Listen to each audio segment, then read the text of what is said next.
The Batman 2. There has been a lot of talk about this movie. It's been a lot about what's happening with it. When's it going to start shooting? When's the movie going to come out? Well, it's a new report that says that the movie was not going to shoot at the end of this year, as they said. It's actually going to start shooting next year. So does that mean if the shooting was pushed, does that mean release date's going to be pushed? What's going on? There's certain reports about what's going on with Matt Reeves, and that's the reason why it's not happening. And speaking of Batman, not the Batman, speaking of Batman, we've been talking about on this show for quite a while that Brandon Sklenar from 1923 and now this weekend's movie Drop, I thought he's perfect for Batman. Apparently he's been in talks with DC and he talked about Batman in an interview. Cannes has their lineup. Man, there's a lot of stories we're going to talk today because the gang is back in town. We're excited about Last of Us. That comes out this weekend. Season 3 got renewed. That's pretty awesome. People keep throwing shit in the Minecraft theaters. Idiots. We'll talk about that. And I think that's about it. We're already going to have a good conversation with Mike and Steph. That's right. Mike is back off his high horse. I mean, from whatever he was doing. And Steph also here. One of us was late, and you can guess who it is. It's someone who's usually not late. So there you go. What do you think? Put your thoughts in there. Let's talk about it. And Mike hasn't even seen this. Cock? That's right. So with that, without any further ado, ladies and gentlemen, it's the show. It's the Kristian Harloff Show. Did I buy us enough time? I think so. Yep, I did. Here we go.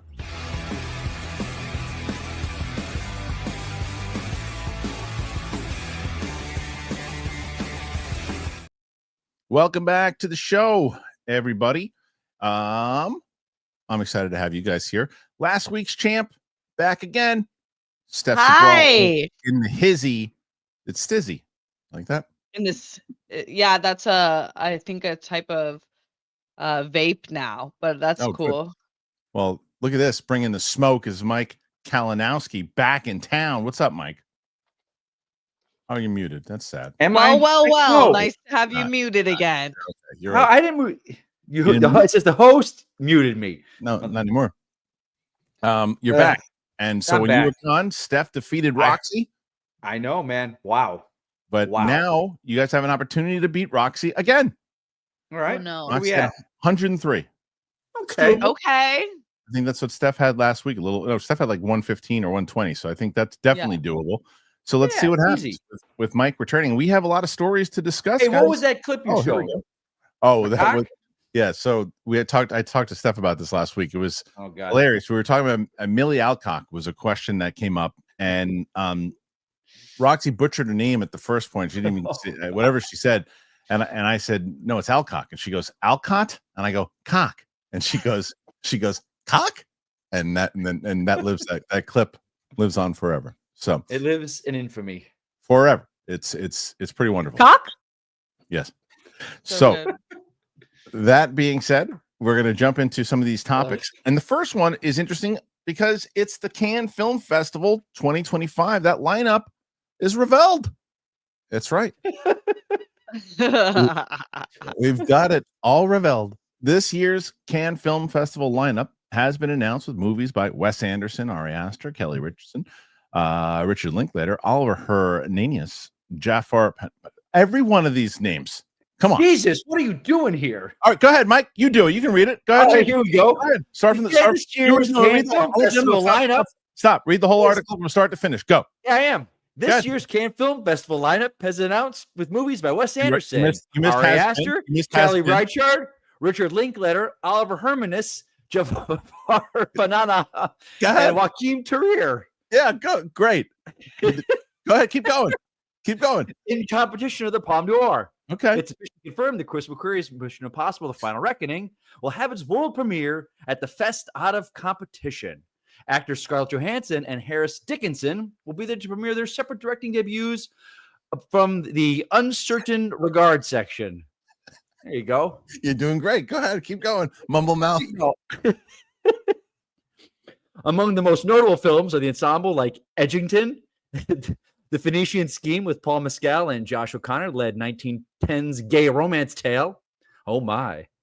The History of Sound, the Jodie Foster-led Vive pour Vivre, and Kelly Richards. You're crushing it. You're crushing it. Good.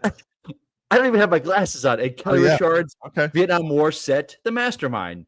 The Alexander Skarsgård and Harry Melling led Kinky Biker.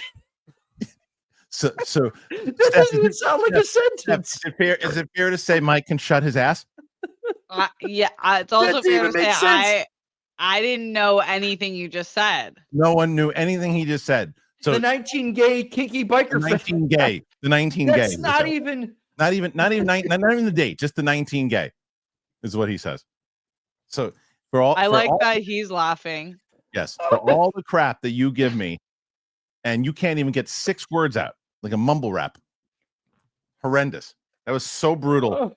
That was so brutal. So for everybody, Don't humor him, Steph. first of all, for Okay, anybody okay. that had to deal with that, I apologize. Secondly, not that easy. Okay, here you go.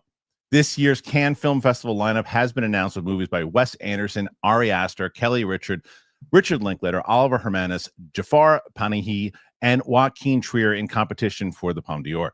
It's officially confirmed that Chris McQuarrie's Mission Impossible: The Final Reckoning will have its world premiere at the fest out of competition. Actor Scarlett Johansson and Harris Dixon will be there to premiere their separate directing debuts, both in the go ahead, Mike, uncertain regard section. Perfect. Among the notable films are the all-star ensembles like Edgington and The Phoenician Scheme, the Paul Mescal and Josh O'Connor-led 1910s gay romance tale, The History of Sound, the Jodie Foster-led Vive pour Vivre, Kelly Richardson's Vietnam War set, The Mastermind, the Alexander Skarsgård and Harry Mellington-led kinky biker tale, Pillion, Andrew Dominik's U2 Doc Bono Stories of Surrender. Some rumored inclusions that haven't made the list include Spike Lee's Highest to Lowest, Terrence Malick's The Way of the Wind, and Kristen Stewart's The Chronology of Water. The titles are Opening Film, Leave One Day, and there's a whole bunch of things here. Tons of movies coming out. But out of all this stuff that comes out that we just read, we had to put poor Steph through. Steph, is there anything in there that catches your ear? Can I be so honest? You still didn't get any of it. I still didn't get it. Exactly. You mumble fucking mouth. No, Right. it's not you. It's the article. Like, it's all just words, names. Like, Yes, I saw Wes know. Anderson. I'm always excited for a Wes Anderson film. But There's other a than lot. that, what are these?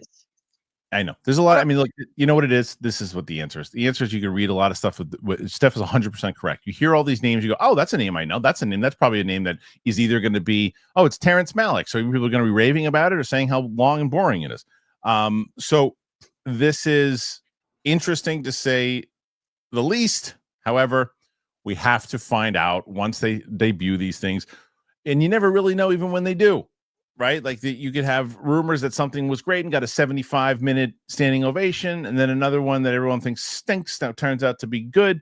So, who knows? Except there's going to be, I guess, Mike, for you, the Mission Impossible story, that's, the last trailer, or did you stay away from it? No, I saw it. I saw it because someone said that did see it at CinemaCon. They said it doesn't spoil. They don't show like the big stunts. I think they learned their lesson. On every other movie where they show the big stunt thing. He's hanging off the side of a plane, but we don't know much about that. So it didn't give too much, but yeah. I'm excited for it. Steph, are you excited for Mission Impossible? Oh, yeah, I'm really excited for it. I really want it to do well, better than the last one. I'm rooting for it, and I keep seeing like the posters and the signs all around town. I'm gonna it's gonna be one that I see in theater. I hope I can see it in IMAX. But it's hard to. Are the tickets on sale yet? Not yet. I haven't. Not I have yet. my alert on my phone for it, and I haven't seen it yet. I don't think so. No, I think that would even be a story, but I don't. I'm looking at this. Sorry, Kristian. I'm looking at this list because it's easier than like all these names of what's standing out to you. A lot of this is like people I'm not even familiar with. It's hard to say. I think for me, it's Mission Impossible because that's the movie we all know, right? And that doesn't mean anything because very well one of those movies that's in there could wind up being the Best Picture winner. For sure. 100%. Could be something that like, well, that debuted at Cannes and everybody's talking about it. Like everyone is talking. Oops, sorry, Mike. Everybody's discussing that particular movie. So Nothing in particular. I think that you nailed it before, Steph, when you said that there's a bunch of names that are recognizable with Wes Anderson, a whole bunch of other big people in there, and the question is who's going to get the notice when it comes out. So there you go. What do you guys think? Does it mean a lot to you guys? Do you not care? Do any of those names? There are actually a few of them in there. Like, hey, idiots! I'm really looking forward to this movie. I heard the buzz on it. Put your thoughts in there. Let us know exactly what you're thinking. I don't know how much I can get into it. I don't know what when the embargo lifts, but I saw Sinners yesterday. Oh, awesome. Did that trailer spoil it for you, like you said? Yes, it did. Okay. It definitely did. It spoiled key moments. But it still doesn't take away from how great the movie is.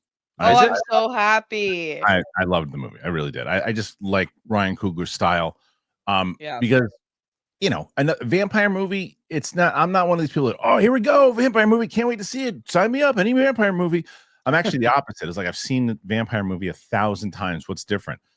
A dedicated story. A story is and characters I care about because I know what's going to happen, once shit goes down. But the question is, do I care by the time shit goes down?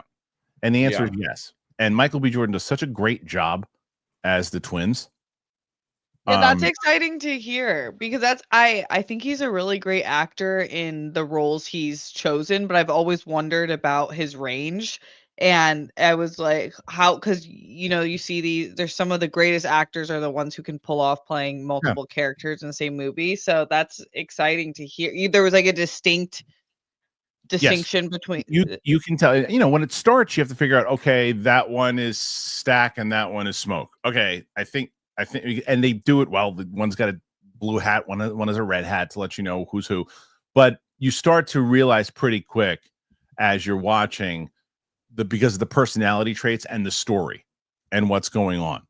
You're like, oh, okay, well, that's definitely Smoke because of the way that his demeanor's changed. He's more this way, he's more that way, and it plays really well. And then if you're going there, you're like, oh, I want a good story. You're going to get that. If you want a good vampire movie with just crazy shit going down, you're gonna get that.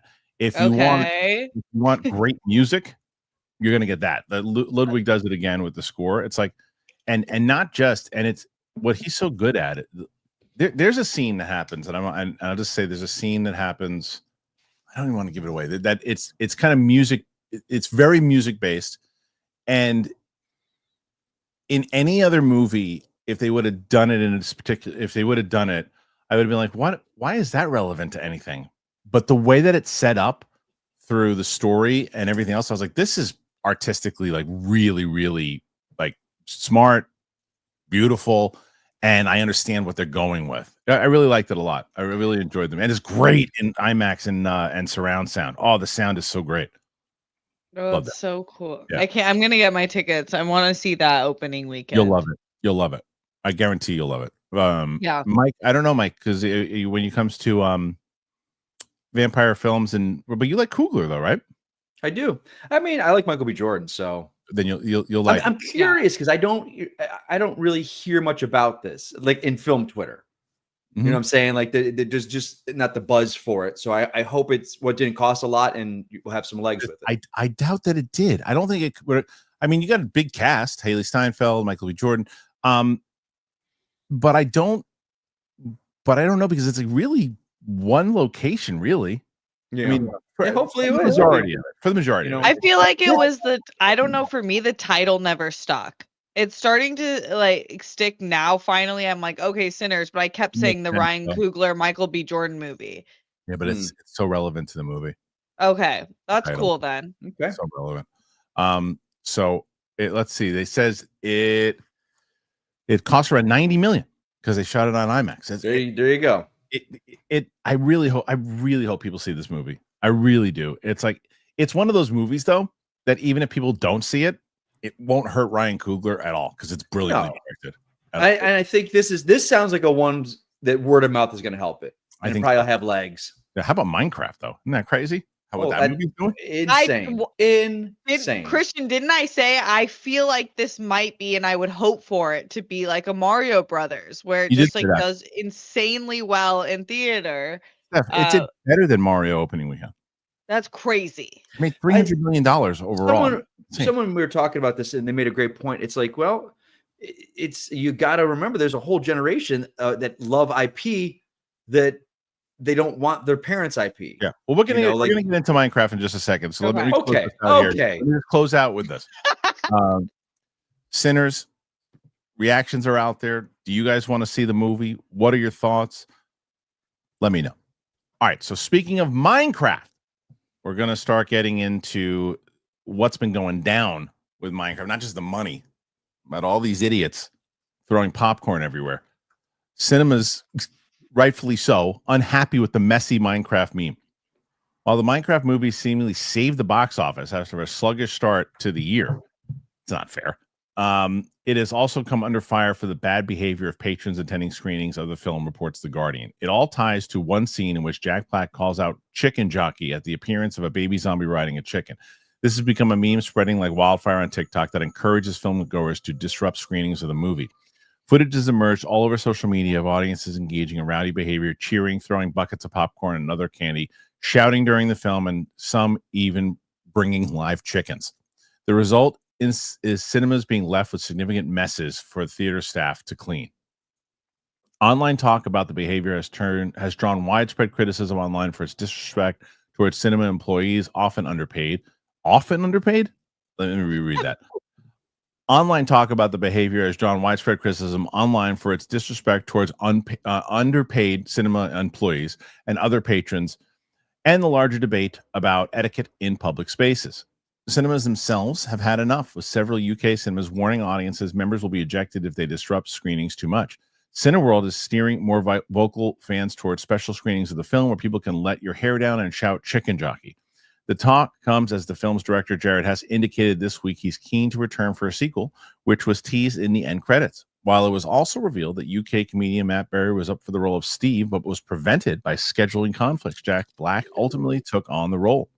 Film is reportedly tracking for a 65 to 82 million second weekend, a decline of around 50 or 60%, but others are suggesting higher with a drop of around 40%, a la Super Mario and Barbie in 2023. So we'll go to a bunch of different things here, guys. Steph, as you said, this needed to be on par with Mario. It exceeded that. It's tracking really well for its second opening weekend. I want to see currently what it stands at in the box office over the weekend. It was 300. Right now, currently it's 336. So if I think it'll do closer to 80 to 100, not worldwide. I think it'll do way more than that, but here it'll do close to 80. So you're looking at this movie has a shot to hit $1 billion. We'll get to the stupid chicken jockey thing in a second, but what do you think about the fact that this movie has made what it's making, and will it hit $1 billion? I think it probably will. I think it's super exciting anytime any film does really well. This one had a better chance than some because of that massive IP, and then you have massive names attached to it like Jack Black and Jason Momoa. So that's all helpful and kind of good to hear. It also does have to do with social media. I remember when I think it was like Despicable Me 3 or it might have been the 4th when everyone like went into the theater and wore suits and did the Minion thing. And it's like this like generation of young boys. I guess this is like the new Jackass campaign that they're like on doing stuff in the theaters, which most of it's harmless. I just don't like extra work for good people who are working at these theaters. Like littering, to me, go to jail. I think littering anywhere is so gross. So, but I also am like, okay, it's cool that you guys are going to the theater. So it's like this hard battle of you have to be kind of careful about it, but I do think that they're taking it too far. Well, Mike, that's the whole point, right? The positive is that they did the hard thing, which is getting the TikTok generation into the movie theater. The problem is they've just gotten the TikTok generation into the movie theater, because what they do is the TikTok goes through and they go, oh, we can throw shit. We can do, oh, you know what would be crazy? Let's bring a chicken like with us, and then we'll record it and do a social media thing, and that will go viral. And it does. Go viral. Yeah. And that's what they do. How do you get a chicken in the theater? Probably. They snuck it in. A chicken?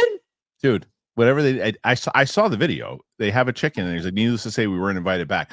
I can tell you that's the other thing, is that I would probably anybody who does what these people were doing, throwing the popcorn, making a mess the way that they were doing it, it's like if you go into a bar and you start making a mess, you'll be banned from that bar. Like they should put pictures up and say these people are not allowed back into the theater.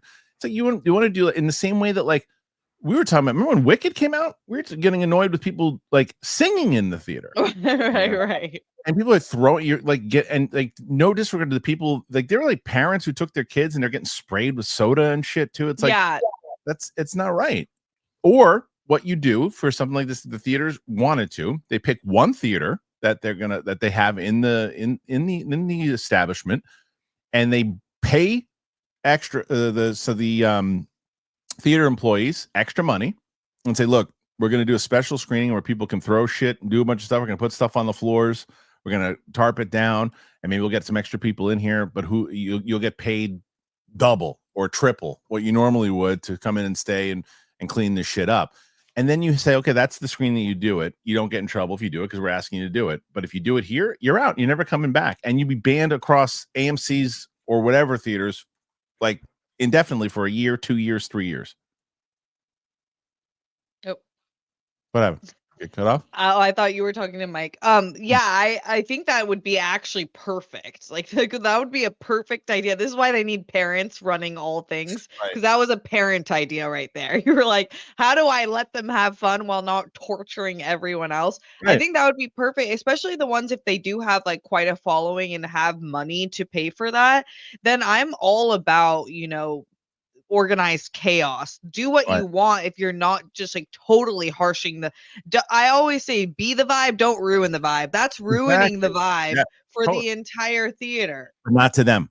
To them, that's the unfortunate part. To them, they think they're enhancing the vibe, right? But they think they're enhancing it because they're like, oh, look, people are talking about it. We went viral. We did exactly what we wanted to do. That's the problem with trying to get the TikTok generation into the theaters. They don't go to the theaters. It's even this movie, and my daughter isn't going to throw shit, but she's going in to watch the movie. She hasn't gone into a movie theater with her friends since Wicked, and now she wants to go into movies to watch Minecraft now. Now my 13-year-old.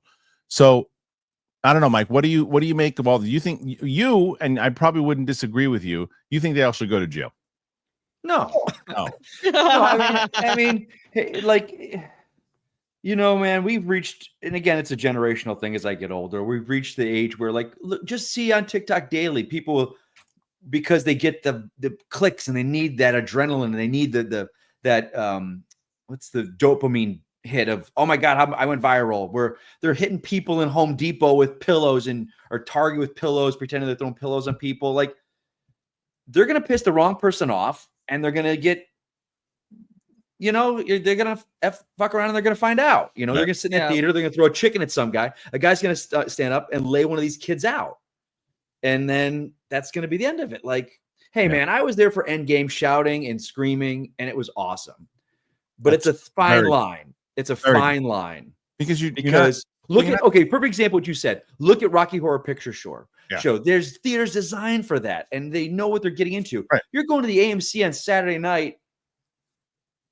Fuck you doing, man. But it's social media, and everyone wants their clicks to get their money because they think that's where they're going to make money. And it's just the big problem is that people are going now and they're going, oh, this is a thing, because then you get teenagers who are like, let's just go cause havoc right in that scene. Right. Who cares if we get kicked out? And they don't give a shit if they're disrupting a family who's going to see that with their kids. They don't care as long as they get their hits and they're like, I'm the guy that brought the chicken. I'm the guy. I'm chicken guy. That's me. I'm chicken guy. And then when you get a video like, Haktua, that girl, but the girl, at the time, granted, she has now messed everything up, but at the time, making millions of dollars doing this, I could be chicken guy. Oh my God, if I go, who cares if I get kicked out or banned? I'm going to be the chicken guy on TikTok. I'll carry around chicken. I'll get shirts that say chicken guy, and everyone will love it. Oh, you're the guy that brought the chicken and got his. I'll be on Howard Stern. I'll be on Joe Rogan. I'll be on all this because I'm the chicken guy. And it's like, that's how people think. I know. And it's embarrassing, but it's I'm too old for it. It's not my thing anymore. Anyway. So what do you think of the chicken guy? Put your thoughts in there. Do you think that these people should be arrested? Do you think they should be banned? Do you think they should have their own special screenings? What say you? Put your thoughts in there. Let me know. All right, we got a lot of other things to cover. before we do, I'm telling you guys about VIIA. That's one of the things. The kids aren't old enough to have VIIA. Once they get to like 18, and then you think VIIA, nobody's throwing shit around. You're just eating snacks. Well, I'll tell you about VIIA. I'm gonna tell you fast growing trees. Steph, I got a tree with apples in my Honeycrisp apples tree. It's the best fast growing trees. Sadie loves this tree. Like it's one of the Honeycrisp are delicious. Oh, that's so the best type of apple ever. So let me tell you about both VIIA and fast growing trees. Here you go. I get very excited every time I get a chance to talk about VIIA. Man, I love VIIA. 420, it's right around the corner. There's no better time to elevate your wellness routine, whether you want to relax, recharge, refocus. VIIA has the perfect lineup for you. If you haven't tried them yet, you're really missing out. I've been telling you about them for months. They are the best. I use them all the time. The sleep gummies, oh my God. I'm telling you. I just told my buddy Chris about them. He's going to get them soon. Whether you need to unwind, refocus, boost your mood, VIIA is here to enhance your everyday and night. It's trusted by over 500,000 happy customers. VIIA is changing the game in natural wellness, blending powerful, high-quality hemp-derived ingredients to deliver real, effect-driven benefits. Whether you're looking to sleep better, that's me, have better libido, improve focus, recover, or simply relax, VIIA has a tailored solution just for you. With products ranging from 0 to high cannabinoid levels, VIIA lets you fully customize your experience to fit your needs. Doesn't matter what you're looking to support. It could be your daily wellness routine, enhance focus and clarity, or unwind with deep relaxation. VIIA has you covered. I wonder if you wonder, what do I do? Where do I go? Where do I start? Take VIIA's product finder quiz to get personalized recommendations tailored to your needs. It can take less than 60 seconds to complete. So, if you're 21 and over, please check out the links to VIIA in our description and treat yourself to VIIA's annual Spring 420 sale. Black Friday level savings up to 35% site-wide right now, up to 50% off packs and bundles, and get a free gift and more savings with your first order using our exclusive code Kristian. Plus, enjoy free shipping on orders over $100. That's code Kristian at the link in our description. After you purchase it, they're going to ask you where you heard about them. You got to tell them that we sent you. Support the show and tell them that. Enhance your everyday with VIIA. Let me tell you guys about fast growing trees. I've discussed them before. I want to tell you about them again. They are the biggest online nursery in the US with thousands of different plants and over 2 million happy customers. They have all the plants that your yard needs, like fruit trees, privacy trees, flowering trees, shrubs, and a lot more. Whatever plants you're interested, Fast Growing Trees has got you covered. You can find the perfect fit for your climate and space. Fast Growing Trees makes it easy to get your dream yard. You can order online and get your plants delivered directly to your door in just a few days without ever leaving home. Their Alive and Thrive guarantee ensures your plants arrive happy and healthy. Plus, get support from trained plant experts on call to help you plan your landscape, you choose the right plants, and learn how to care for them. That's exactly what I did. Everything I just said right there. That's what I did when I got my Honeycrisp apple tree. My wife was so excited to get it. We got it. It was beautiful when it got there, and then put it outside. We called somebody up to ask the kind of soil we needed. They said the kind of care we needed to give it, and it is thriving in the backyard. We're literally treating it like one of our kids. My little one gave it a hug. So it's really great. We love it. We love fast growing trees, and we hope you love it too. This spring, they have the best deal for your yard, up to half off on select plants and other deals. And listeners to our show get 15% off their first purchase when using the code BIGTHING at checkout. That's an additional 15% off at fastgrowingtrees.com using the code BIGTHING at checkout. Fastgrowingtrees.com, code BIGTHING. Perfect time to plant. Use that Big Thing code to save today. The offer is valid for a limited time. Terms and conditions may apply. So excited to have both Fast Growing Trees and VIIA. I'm really hoping you guys take advantage of it from both of them. I'm telling you, I love VIIA, and man, this tree has really become part of the family. So, like Johnny Appleseed back there. I'm really trees and stuff.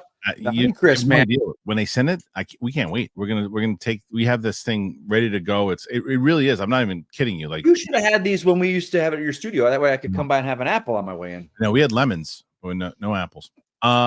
Okay, let's get to this Batman stuff because there's a ton of it. And Mike, I'm sure you're gonna have tons of opinions on this. Of course. All right. Well, the Batman 2 is the delay is supposedly a result of Matt Reeves being too close to a Chadwick Boseman situation. Speculation running rampant that the Batman Part 2 might be delayed once again. One social media personality claims that the filmmaker Matt Reeves supposedly his personal issues could be more serious than we thought. Much has been said about the Batman Part 2's continued delays, as we're sure you're aware. Social media scoopers and DC fan accounts alike have spent months hinting that work has been pushed back due to personal issues in filmmaker Matt Reeves' life, hinting at some sort of health issue in an attempt to calm down fans frustrated with the delays seems in poor taste, and in many ways it would be surely better to say nothing at all. But that hasn't stopped Grace Randolph from weighing in with this in a recent video. If you know what Matt Reeves was dealing with, you leave him alone. I mean, it's not a Chadwick Boseman situation, but it's close. You should leave Matt Reeves alone. And regardless of whether it's Reeves or someone else close to him who's allegedly unwell, the filmmaker does deserve some space and shouldn't be harassed by fans eager for the Batman sequel to be released. The news is out there now, though, and generating a lot of discussion online. Some on social media have argued that Reeves or DC Studios co-CEO James Gunn should perhaps issue a statement that sets the record straight and ends the speculation. At the same time, Reeves' personal life is private, and he's under no obligation to update anyone about a movie if he's dealing with something this serious. Reeves, meanwhile, has previously said there's been a lot of stuff going on in my life in the last year or so. And he's been such a good friend. He's such a beautiful man. We are still finishing the script, and there's been so many things going on. This next year is about getting into production and getting the movie going. There's already chatter about the Batman Part 2 being pushed again, especially with Robert Pattinson signing up for a lead role in Dune Messiah. Doing the rounds to promote Mickey 17 last month, the actor acknowledged, I started out as young Batman, and I'm going to be effing old Batman by the sequel. Pattinson was asked later about shooting Nolan's Odyssey this year, and he said, I have absolutely no right to tell you. I can't even tell you where we're going to shoot. It's top secret. I'm going to shoot the Batman Part 2 after the Odyssey at the end of the year. I only have a vague idea of the script.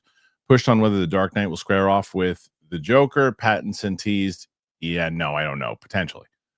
So we'll see what happens, but though there are those who feel despite the success of the Batman and the Penguin, it might be best to just let Reeves and Batverse go so DC Studios can focus on the brave and the bold set in the DCU.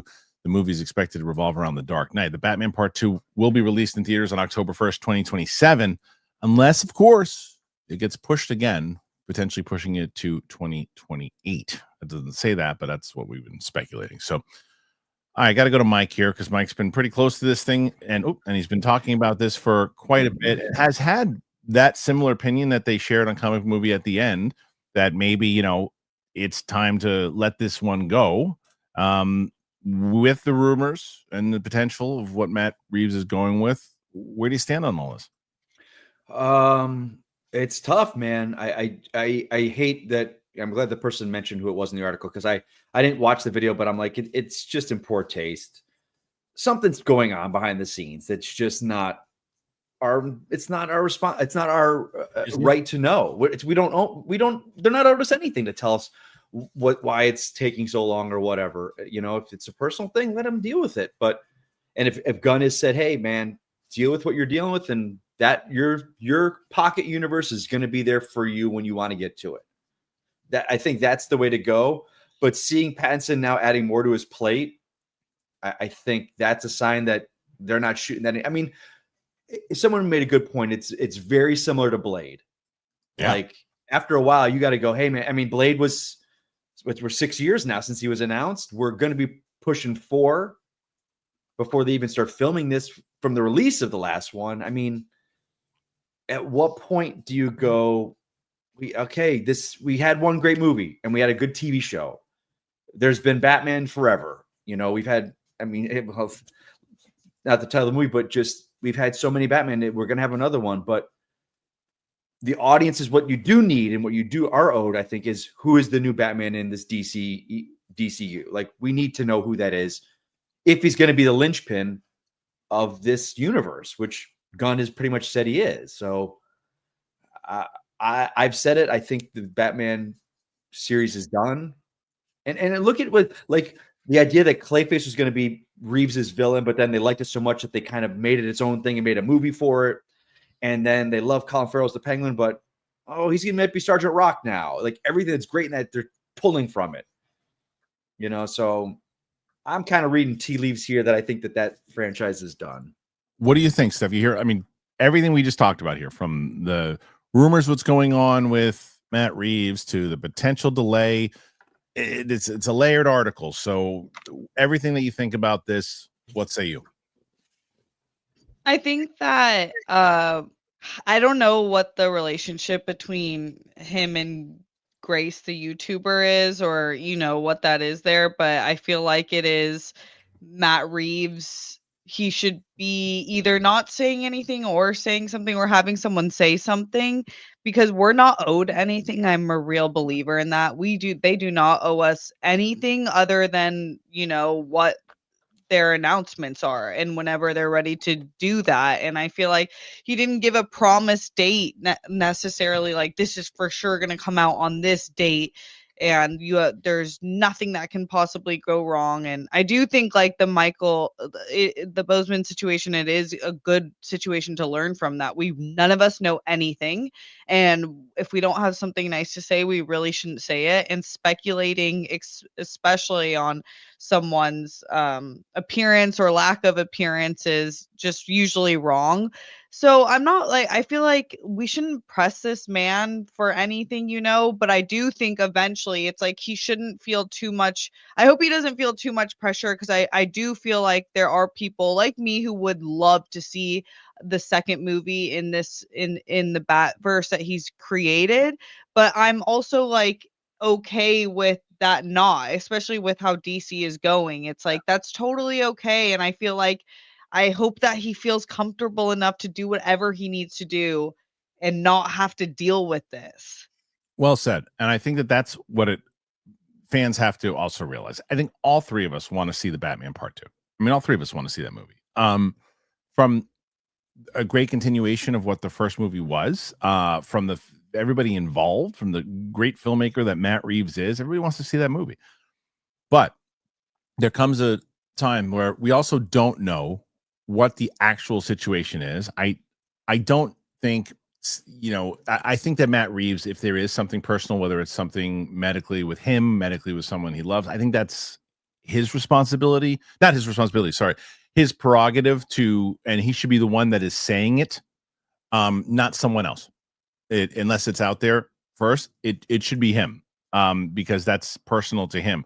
I understand also the idea of like, hey, back off, because you don't know what's going on with this guy.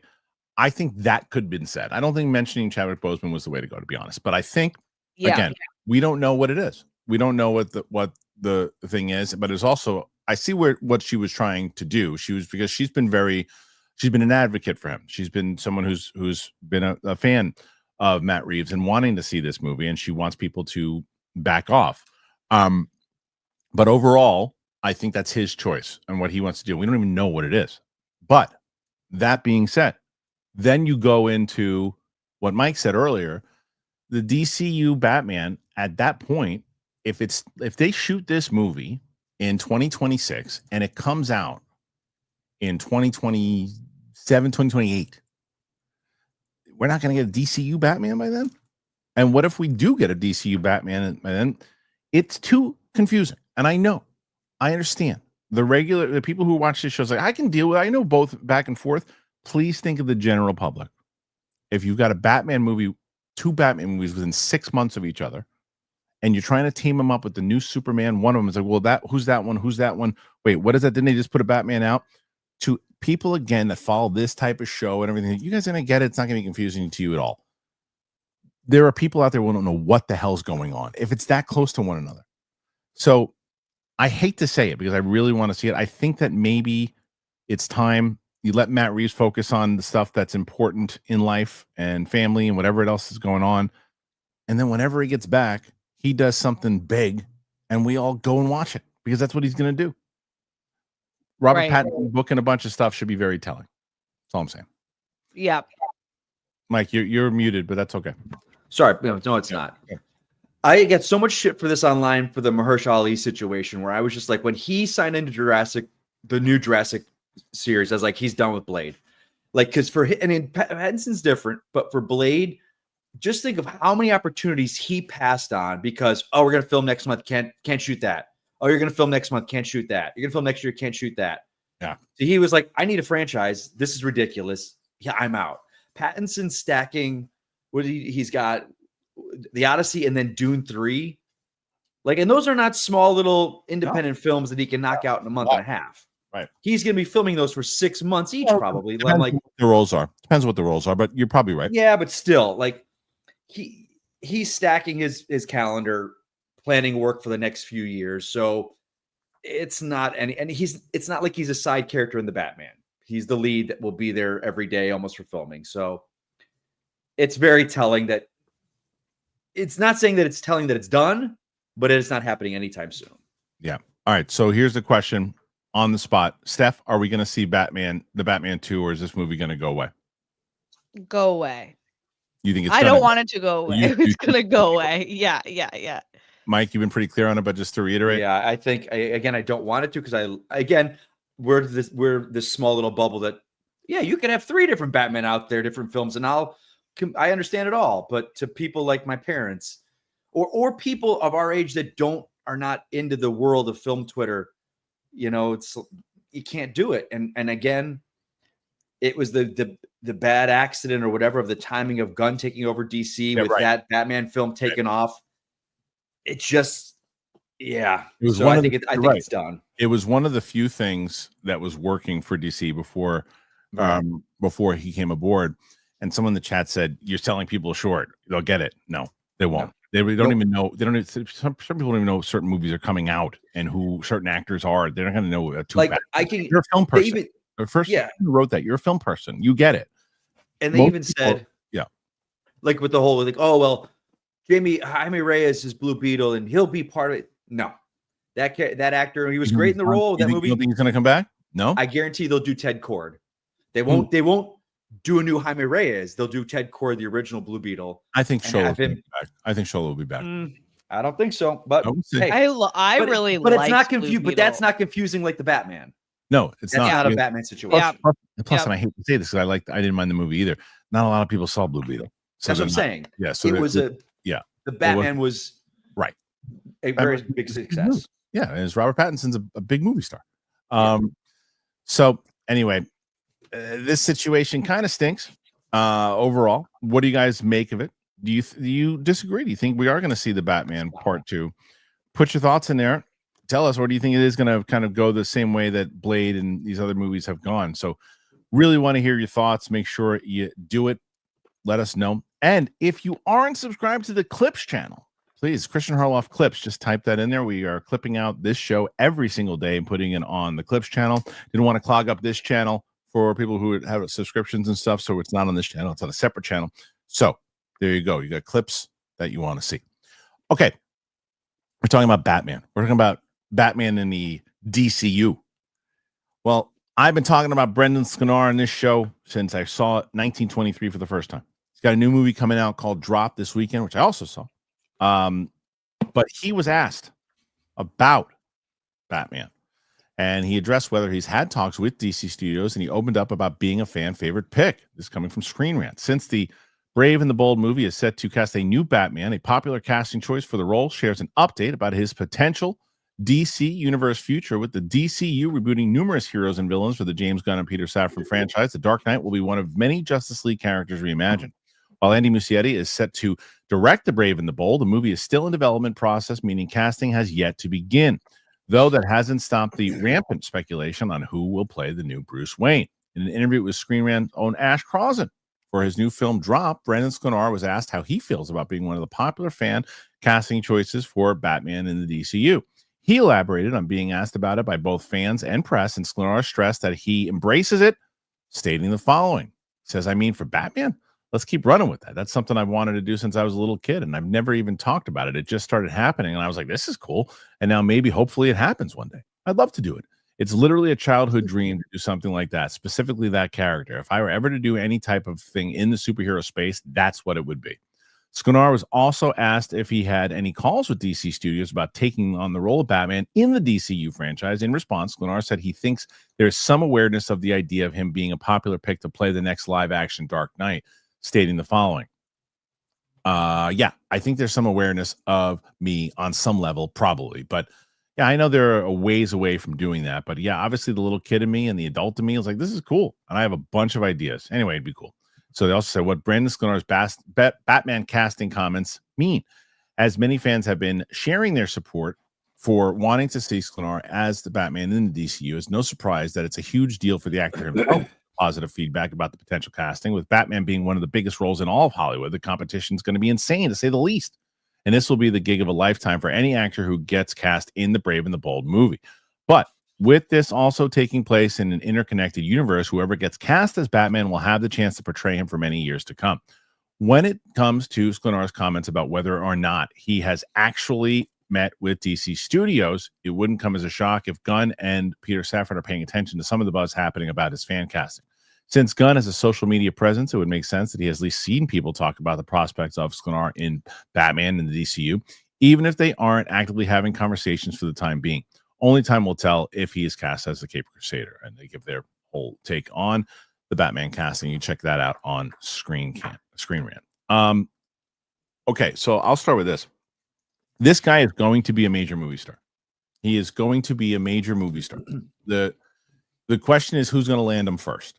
And if I'm James Gunn, I'm locking him down. And if I'm James Gunn, I'm watching 1923 both seasons. How do you sell 1923 if you're watching the show? You sell 1923 to get people to watch the show with Harrison Ford and Helen Mirren, right? By the time you're watching season 2, you're watching it for the Brandon Sklenar storyline. If you're watching the show, the guy holds his own and more in that show. And what he does with Harrison Ford and certain things, into he's a movie star. The question is who's going to get him first. Now we also don't know exactly what the role is calling for. He's 32 years old. Maybe it's calling for a 45-year-old, or a 50-year-old, and maybe he plays like an older 32, but still.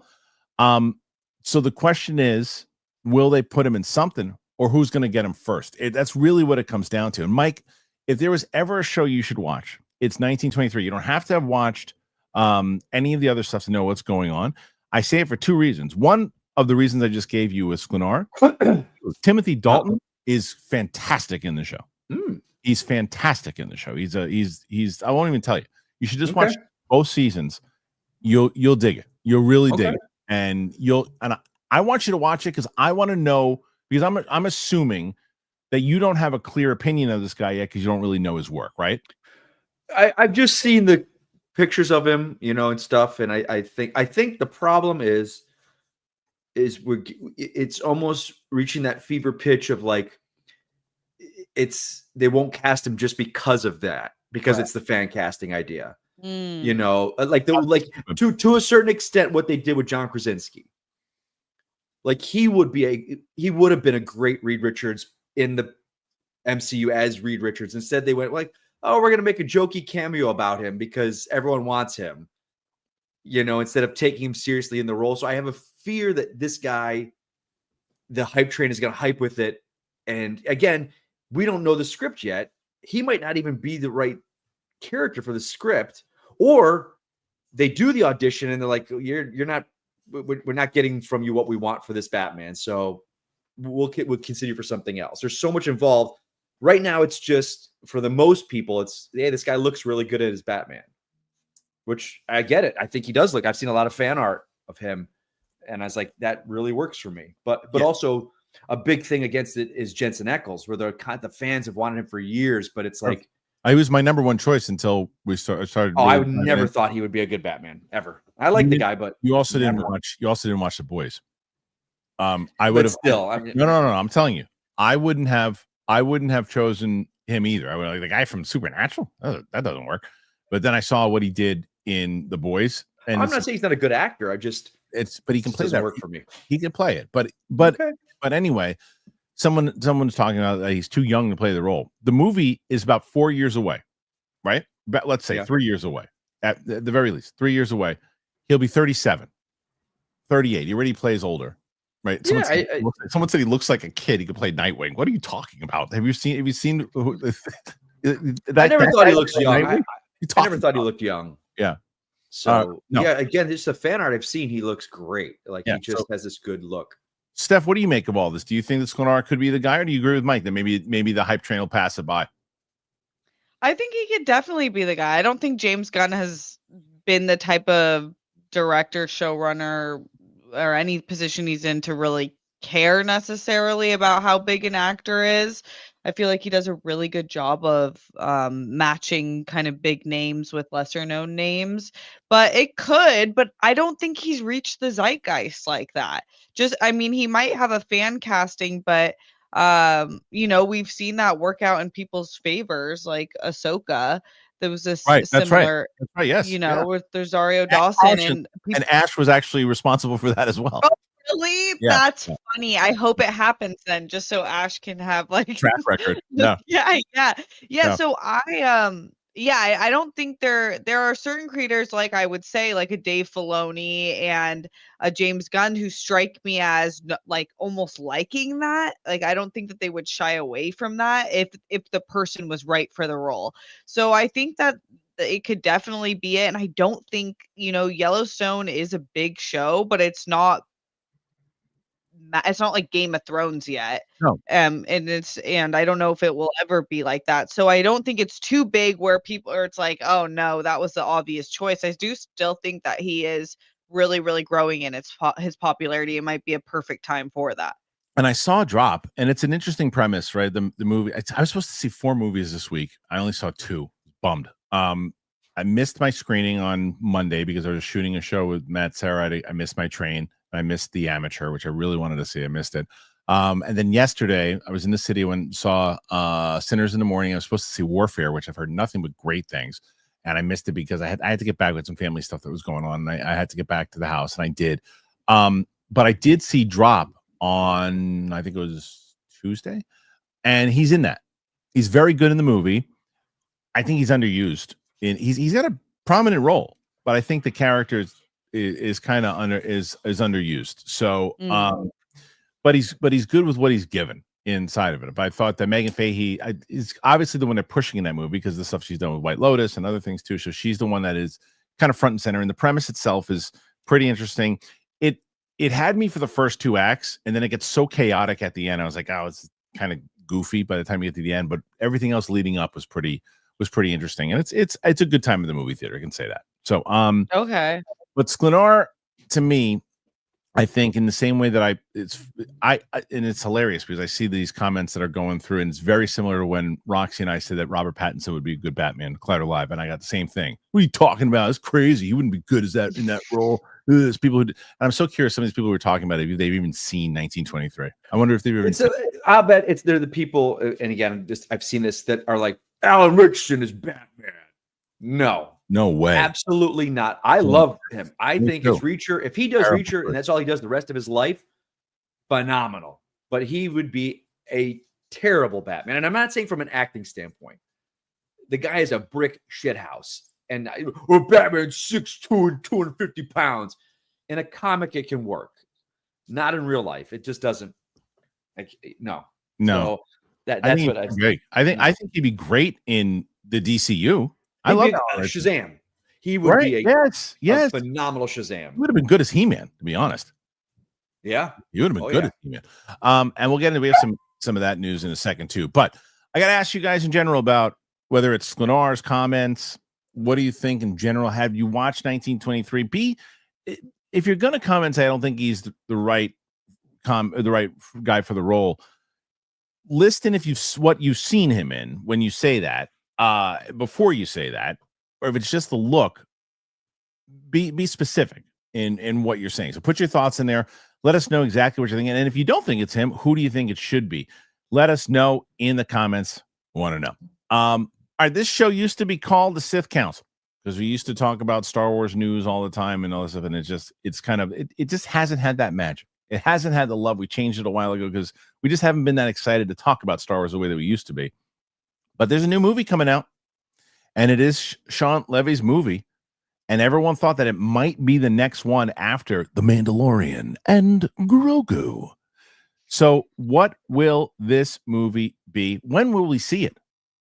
Well, comicbookmovie.com says the Ryan Gosling, Shawn Levy movie might be coming out sooner than we think. All right, let's see. What does that mean? Shawn Levy's new film In a Galaxy Far, Far Away currently has very little details released about it, but the writer has hinted at a possible time frame. Star Wars has quite a few films currently in production. There's the Simon Kinberg possible trilogy that will be considered that will be considered episodes 10, 11, and 12. I don't know. That's conflicting. That's not been confirmed. Another movie featuring Rey rebuilding the Jedi Order after the fall of the Emperor again. James Mangold's Star Wars film that explores the origins of humanity's connected to the Force. Dave Filoni's Star Wars movie. Taika Waititi's Star Wars movie. Yeah, right. The Mandalorian and Grogu. And finally, Shawn Levy's Star Wars movie. Well, Shawn Levy has directed quite a few action comedies, including Free Guy, The Night at the Museum films, and most recently, the most successful Deadpool and Wolverine. He's been wanting to take a crack at Star Wars for some time. And now it was first reported that Ryan Gosling was being eyed for the project just a few minutes ago in January of 2025. Now the writer attached to Shawn Levy's film, Jonathan Tropper, has spoken with Screen Rant about the new project. He said, I'm really not going to be able to talk about this. So yeah, we're still working on it. Yeah, it's our fourth project together, and it's the first one since the Adam Project. I'm excited. Tropper said after Screen Rant's Liam Crowley expressed excitement about the project's development. I hope it's on the way sooner than you think.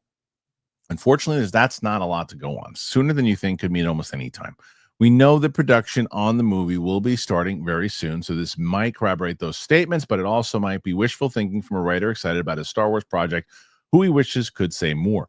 Kathleen Kennedy did say she was producing The Mandalorian and Grogu, and the Shawn Levy film would be after that, meaning it is likely that it's the next Star Wars film to be released. Of course, things don't always go as planned, but that does seem to be the plan. There are very few details about the Shawn Levy Star Wars movie available right now. It is suspected to take place after the Skywalker saga, but not to be very directly connected to it. It's supposedly a standalone story that takes place in the same universe. We don't know anything about Ryan Gosling's character, including whether he will be a Jedi, a Sith, or just some guy in the movie. Shawn Levy does enjoy action comedy, so it's fair to expect there'll be the genre, but that's not confirmed. There was a rumor yesterday, and I didn't even see it because I was out on the road, and I know that thank you to Sean Chandler for joining Roka on the show yesterday, and thank you to Roka for hosting. The chat's going to have to tell me this because I didn't read the article. Jesse Plemons was rumored for a villain in Star Wars. Is that for this movie? Is that for what movie is that for? Because I saw it, but I didn't see what it said. I didn't see what it said. So I want to see what the audience says about that, and then we can kind of speculate more on this because I think Shawn Levy movie will. They said yes, it is. It is okay.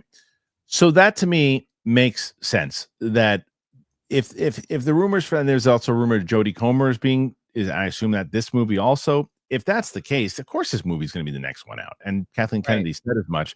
This movie is going to be announced that it's going to be releasing. I think it's probably going to release in May of 2027. It'll be the next one after Mandalorian and Grogu. There'll be a movie that comes out in December 2027, if I was going to guess. Now, the question is, what will it be? My guess would be Mangold, right? I don't think we're going to get that Taika movie at all. I don't think we're going to get the Kinberg movie. It does come out. It's going to be a long time from now, 2028, 2029, whatever. The Filoni movie will gauge on the success of both Mandalorian and Grogu and Ahsoka season 2.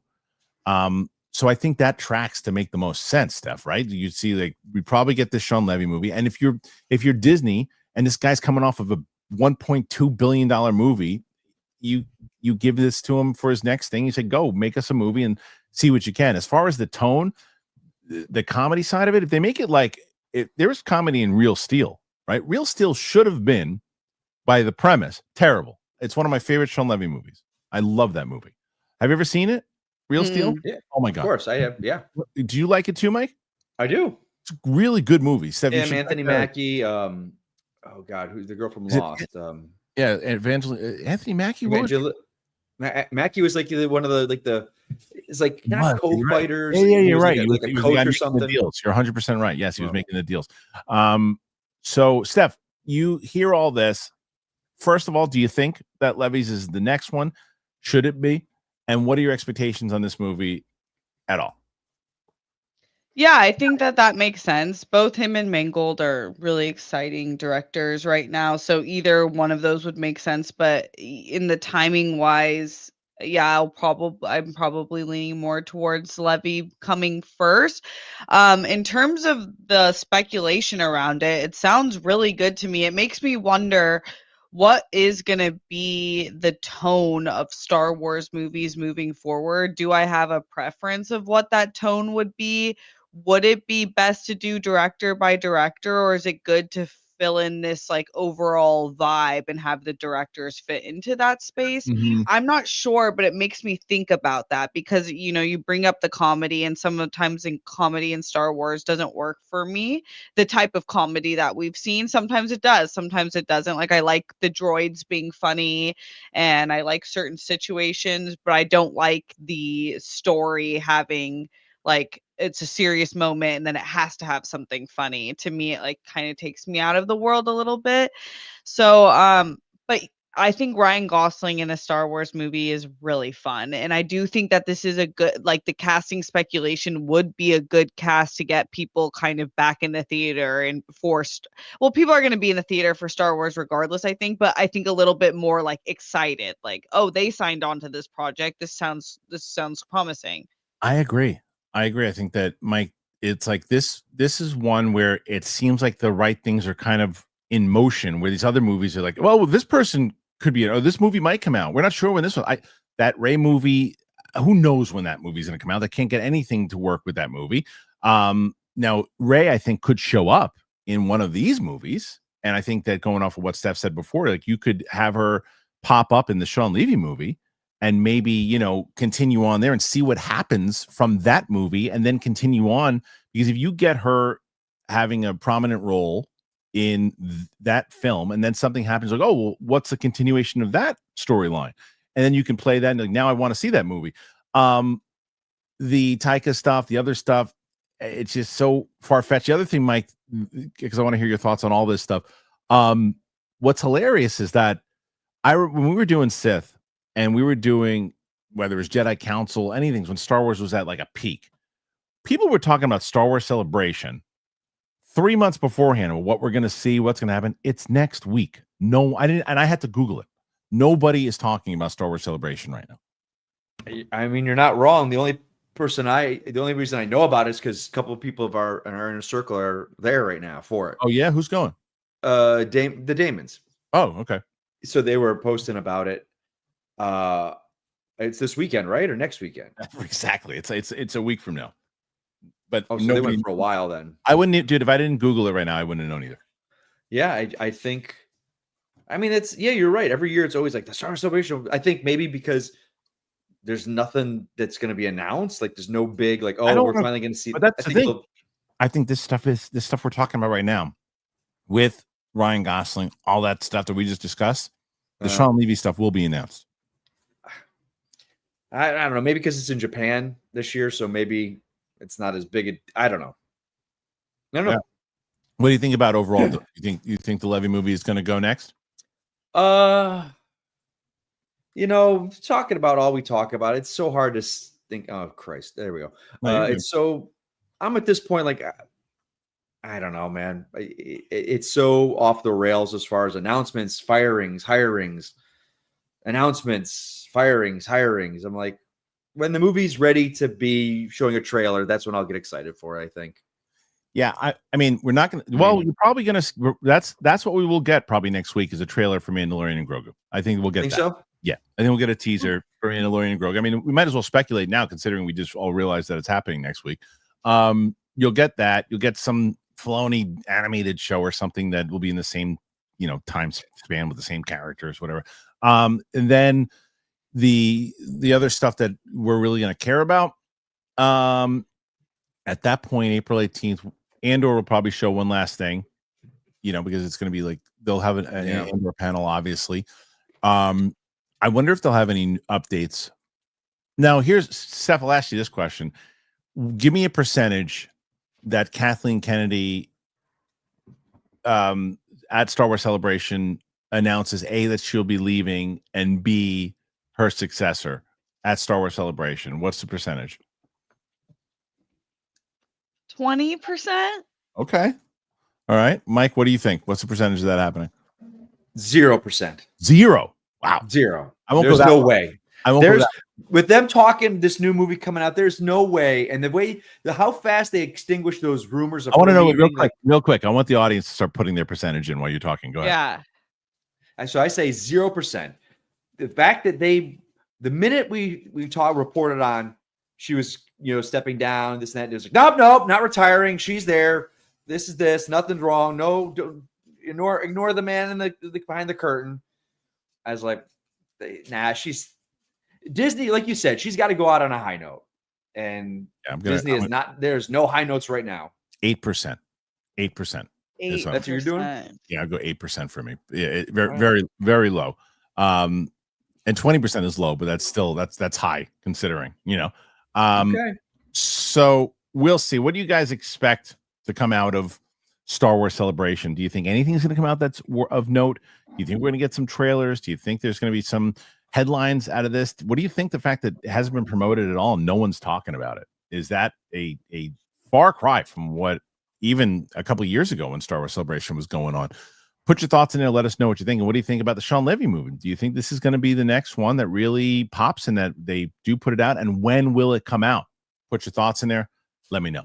All right. We're going to put those questions up in just a second here. But before we do, I got to tell you guys about Factor. I love Factor. I use Factor all the time, and especially during the gym. So I'll tell you about Factor, and then we'll be back with your questions. Oh, man, I love Factor so much. I really do. And you should be Factor your best season yet with nutritious 2-minute meals from Factor. Eating well, it's never been this easy. You just heat up and enjoy, giving you more time to do what you want. Get outside instead of prepping and cooking indoors. Factor meals arrive fresh and they're ready to eat. They're perfect for any active lifestyle. They have 45 weekly menu options. You can pick gourmet meals that fit your goals. Doesn't matter what it is, Calorie Smart, Protein Plus, Keto, and more. Factor powers your day with satisfying breaks, on-the-go lunches, premium dinners, and guilt-free snacks and desserts. It's easy to savor more this spring. Factor meals pack in the flavor with none of the fuss. I have been using Factor religiously. Why? Because I'll go to the gym, I come back, I'm in a pinch. They send me meals that I like, that is good for my diet, the things that I'm doing. Healthy, you can choose whatever you want. Factor's got it. So you got to get started at factormeals.com/Kristian50off and use that code Kristian50off and you get 50% off plus free shipping on your first box. That's code Kristian50off at factormeals.com/Kristian50off for 50% off plus free shipping. Try Factor out. Tell them that we sent you. You're going to love it. Please tell Factor that we sent you. Please. I'm telling you. It is delish. And actually, it's funny because Brett's coming here next week or the following. I can't remember. And I have a whole bunch of Factor stuff waiting for him because he's going to be working on, we're going to do some new stuff to the studio. We're going to do some stuff with the lights. We're going to get rid of this stupid table. I hate this table. But we are going to be doing some stuff. In fact, it'll be one of those things. All right. We got questions, guys. We got a bunch. All right. So right now, Steph, last week when you beat Roxy, you started the question circle at 29 questions. So currently we're at 38. Okay. So you got an opportunity here. Is Mike going to drag you down or pick you up? Shay Markel starts us off as he usually does.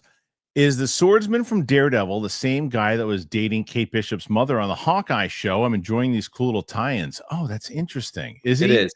Oh, yeah. Wow. Wow, that's interesting. I didn't, I forget the guy's name he's from Breaking Bad. Okay. I forgot the guy's name, but that's him. Yeah. Interesting. Good call. Good call, Shay. I have to check.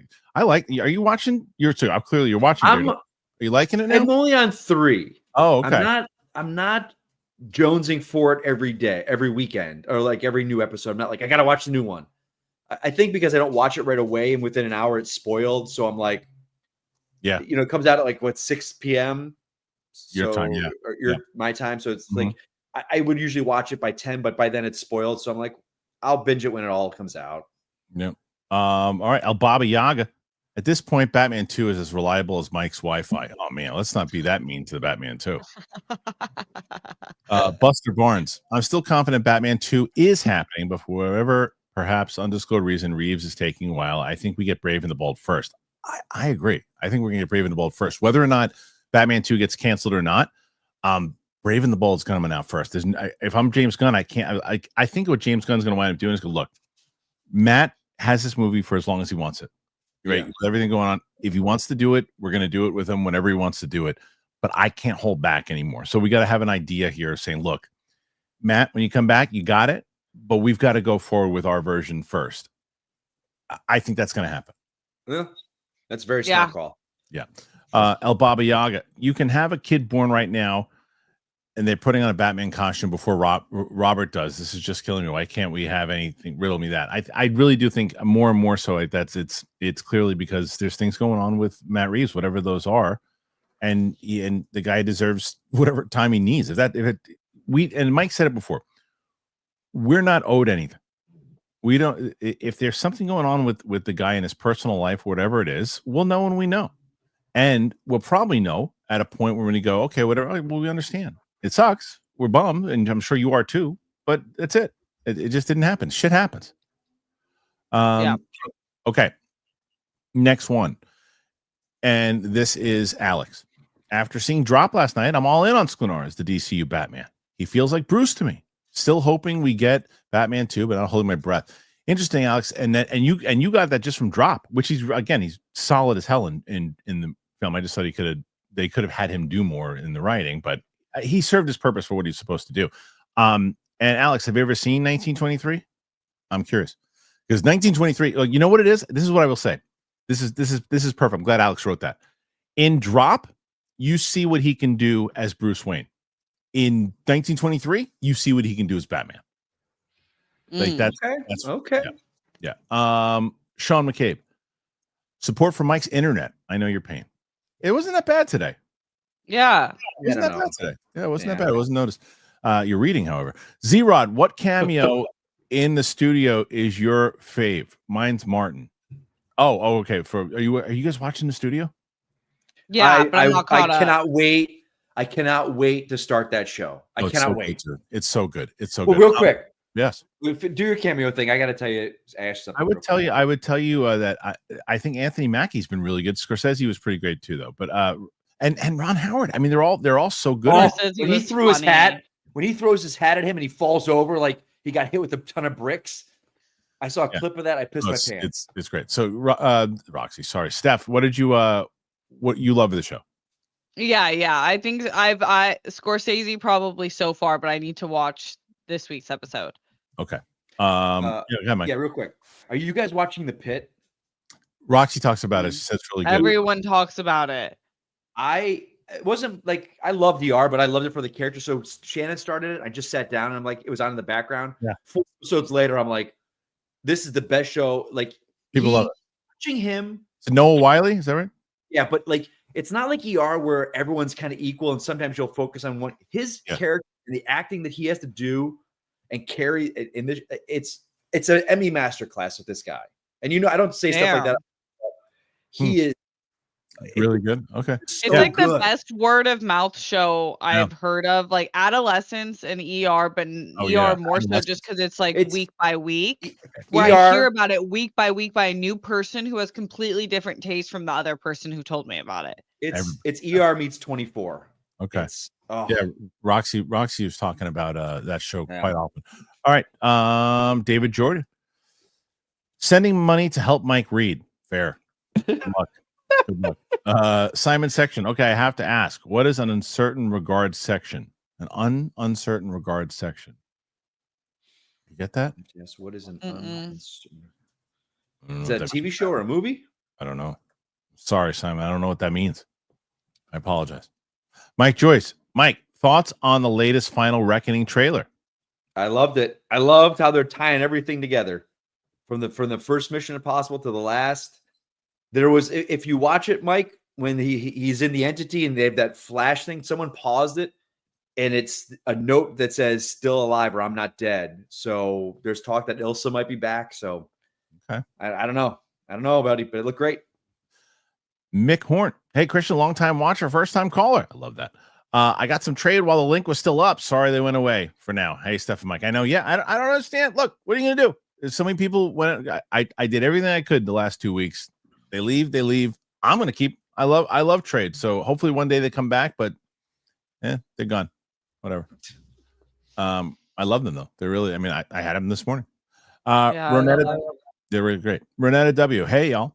Can I just say that I love the new show, The Studio? Oh, it's so good. I'm laughing with each episode, and Daredevil, oh my God, keeps getting better and better with each episode. Episode 8 of Daredevil was fantastic. Fantastic. I need to watch it. I mean, we're catching up, so it's so funny. Harry, we finally are like fully in the original show, and he's confused about how good it is. I was like, yeah, this is the You guys best. are watching the original? Yeah. He hadn't seen it, and you know what else he hasn't seen, Kristian, which I'm so excited for. What? The Sopranos. Oh my God. I'm so excited to watch it. I'm like, we're gonna turn into an Italian couple by the end of the first episode. I can't wait. You guys as an Italian couple. Do you know what's funny about that, Steph? Are you doing so? Is Harry on camera with you at all? He will, like, he's been filming me as we go and do stuff, but I'll get glimpses of him, but he's super, like, I'm gonna have to work on it because he is the best reactor ever. He just won't. He won't do it. So good, but I could never go live with him. Hilarious. You brought up, The Sopranos. That Sadie has never seen it, and she was like, she brought it up to me. She goes, "What if we watched all The Sopranos and react to that?" I'm like, that would be a major investment. But I don't know if the audience would watch it. I know. I don't. It's like half and half. It's like, I think you should do like maybe the pilot and see what the reaction is. Why don't you do the pilot, but then like episodes that are big ones, like if you were doing Game of Thrones, you watch the Red Wedding right by itself, and the other slower ones like do two in one. I think that what she's coming in tomorrow, and I think what we'll do is, I don't know if the two, Luke is watching. Luke, if you can put up a poll that says that Sadie's coming in to react with me again, out of these two things, what should we watch? Sopranos pilot episode or Legally Blonde, which I've never seen. So I'm curious to what people would vote on. Because she's coming in tomorrow, so I'll do that. I mean, Sopranos would be easier because it's only an hour. Okay. Mad Sinister McCall. Favorite video games? Resident Evil 4 is mine. Mike Tyson's Punch Out. The Arkham games for Batman and the Uncharted series. I was going to say Uncharted. I just watched the Arkham games, the story, because I'm in a VO class, and we had a video game week. Okay. And it was like crazy how good the story is. Oh, it's really good. Oh yeah. Yeah, it's really good. Mick Horn. I saw Mike a few weeks ago when pulling up the LCS, but missed the chance to say hello. What have you been reading? DC's Absolute line is dope. What's the pulling up the else? Oh, pulling up to the local comic shop. Oh, Mike, are you in Burbank? Maybe.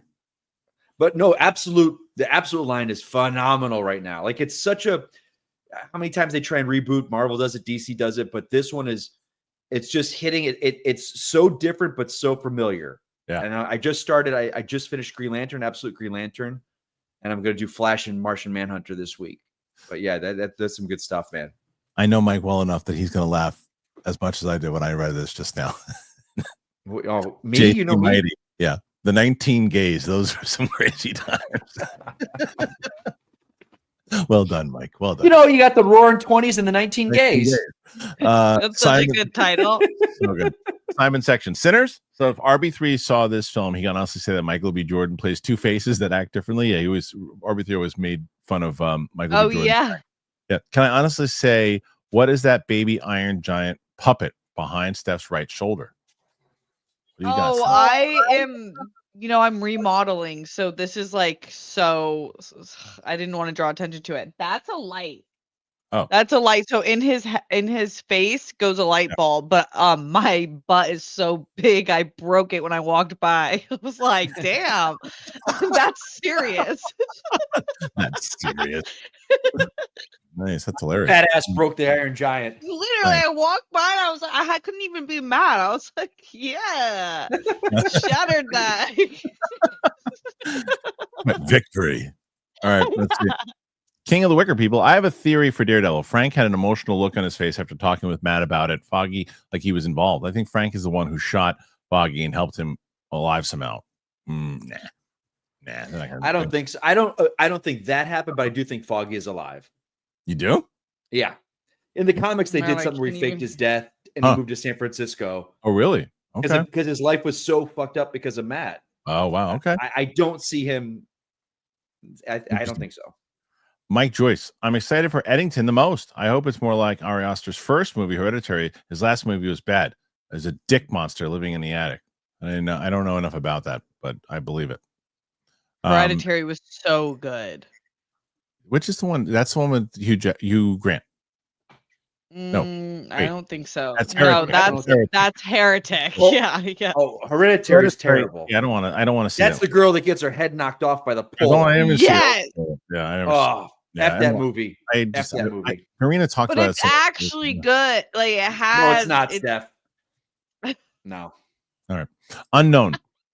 Saw Warfare and it's intense. It's not your typical war film, but it's great and realistic depiction of the war. Best of the year, but I won't watch it again.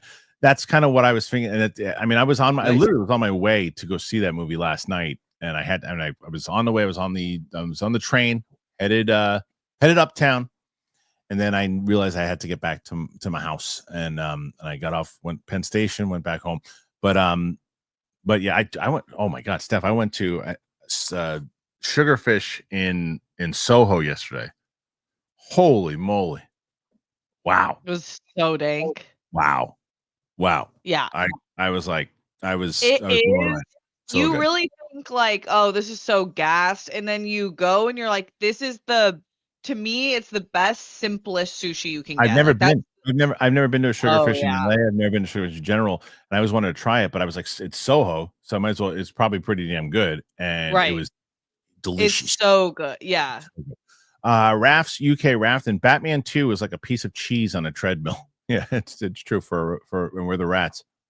It is absolutely true. All right. Hey, you guys are doing well right now. We got still about 40 minutes left, and we're at 58 questions. You got a shot here, guys. You got a shot. Okay. You need just around 50 to beat Roxy. George Clooney's in the house. Good. What's up, George? Hey, DC. Hey, George. If you need an Elseworlds Batman, I'm ready for my sequel. If not, I'm bringing Bats to the premiere. Well, it looked like they were setting something up with George. If the Flash hit, that would have been interesting, but nonetheless, it didn't. Dancing Dog 60. Remember the 1998 Crow TV series? Huh? Was there was there? Yeah, Mark Dacascos. It sure was. Okay. And it's actually pretty good.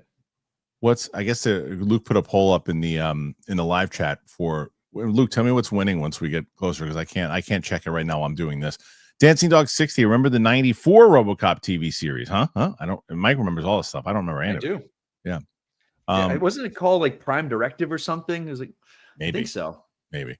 Matt Sinister McCall. Any odds we get a live action Batman beyond Mike? Mike would be great. I don't know. I don't know. Oh. I think Mike would be good as Batman. I mean, if they didn't do Keaton in the Flash, that would have been the way to go with it. Yeah. Oh, there you go. I was waiting for that to happen. There you go. Nice. There it is. There it is. There it is. There we go. Right there in the question section. Perfect. Top notch. Top That notch, good. fellas. Hey, still look at it. This is a record. You've been frozen that fast? Did my internet get pulled out? I don't know, but that's that. Maybe. I mean, There we go. We're back. all right. Mike Back, Joy. baby. Audiences are dumb. My aunt asked me once if Batman was a Marvel. She doesn't see movies in the theater, though. The audience that matters can handle two Batman. I don't agree.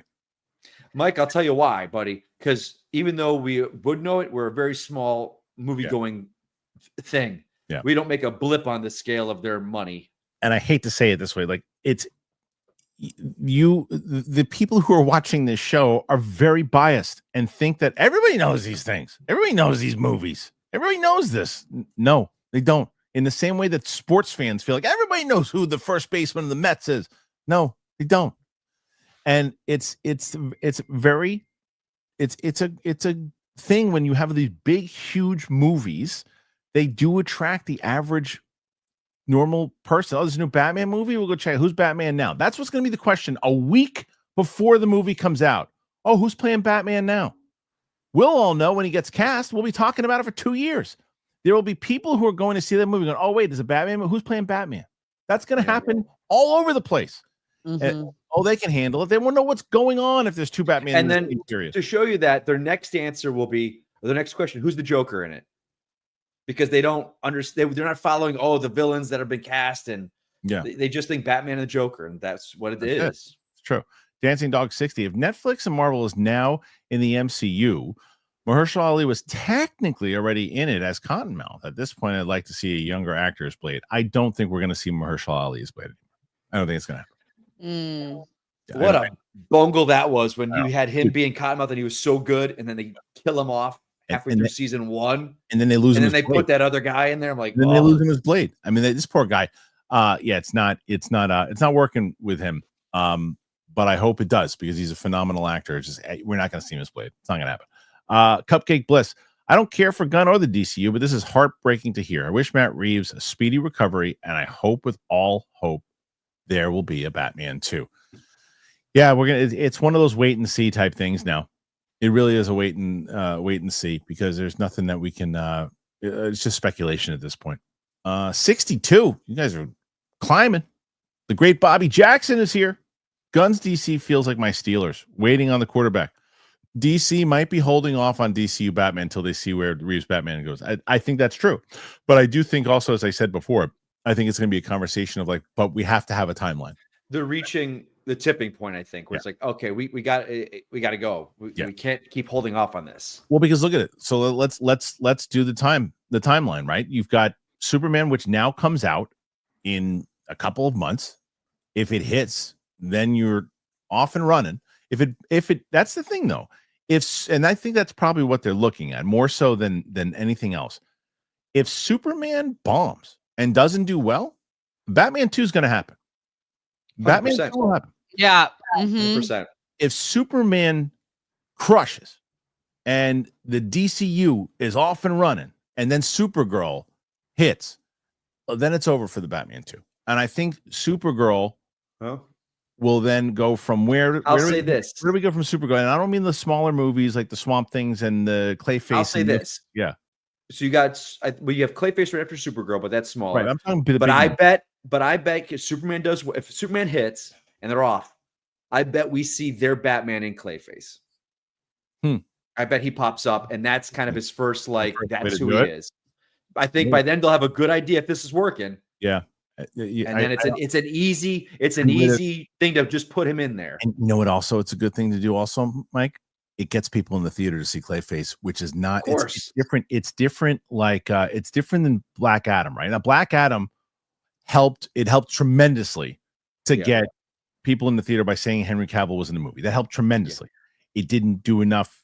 It didn't do good enough to make it have a profit, but it still helped tremendously. The movie was too expensive. This movie, Clayface, is not going to be that expensive. So if you start promoting that, hey, Batman makes an appearance, then you're going to make up that budget and then some. Could be very smart. Yeah. I mean, they could do that. That film could be the announcement of him. See the movie. You're going to see your first look at Batman. That's what I'll tell you this, because they're doing some really good stuff.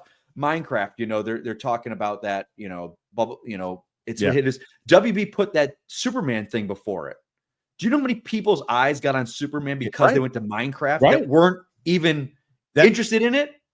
Dude, you're getting the audience that you want with that. It was a smart move. There was, I think Roca, which I disagree with this. I thought it was I can't remember how I don't want to say the wrong words of what he said, but it's along the lines of, could it be a desperate move on DC's part for what they were doing?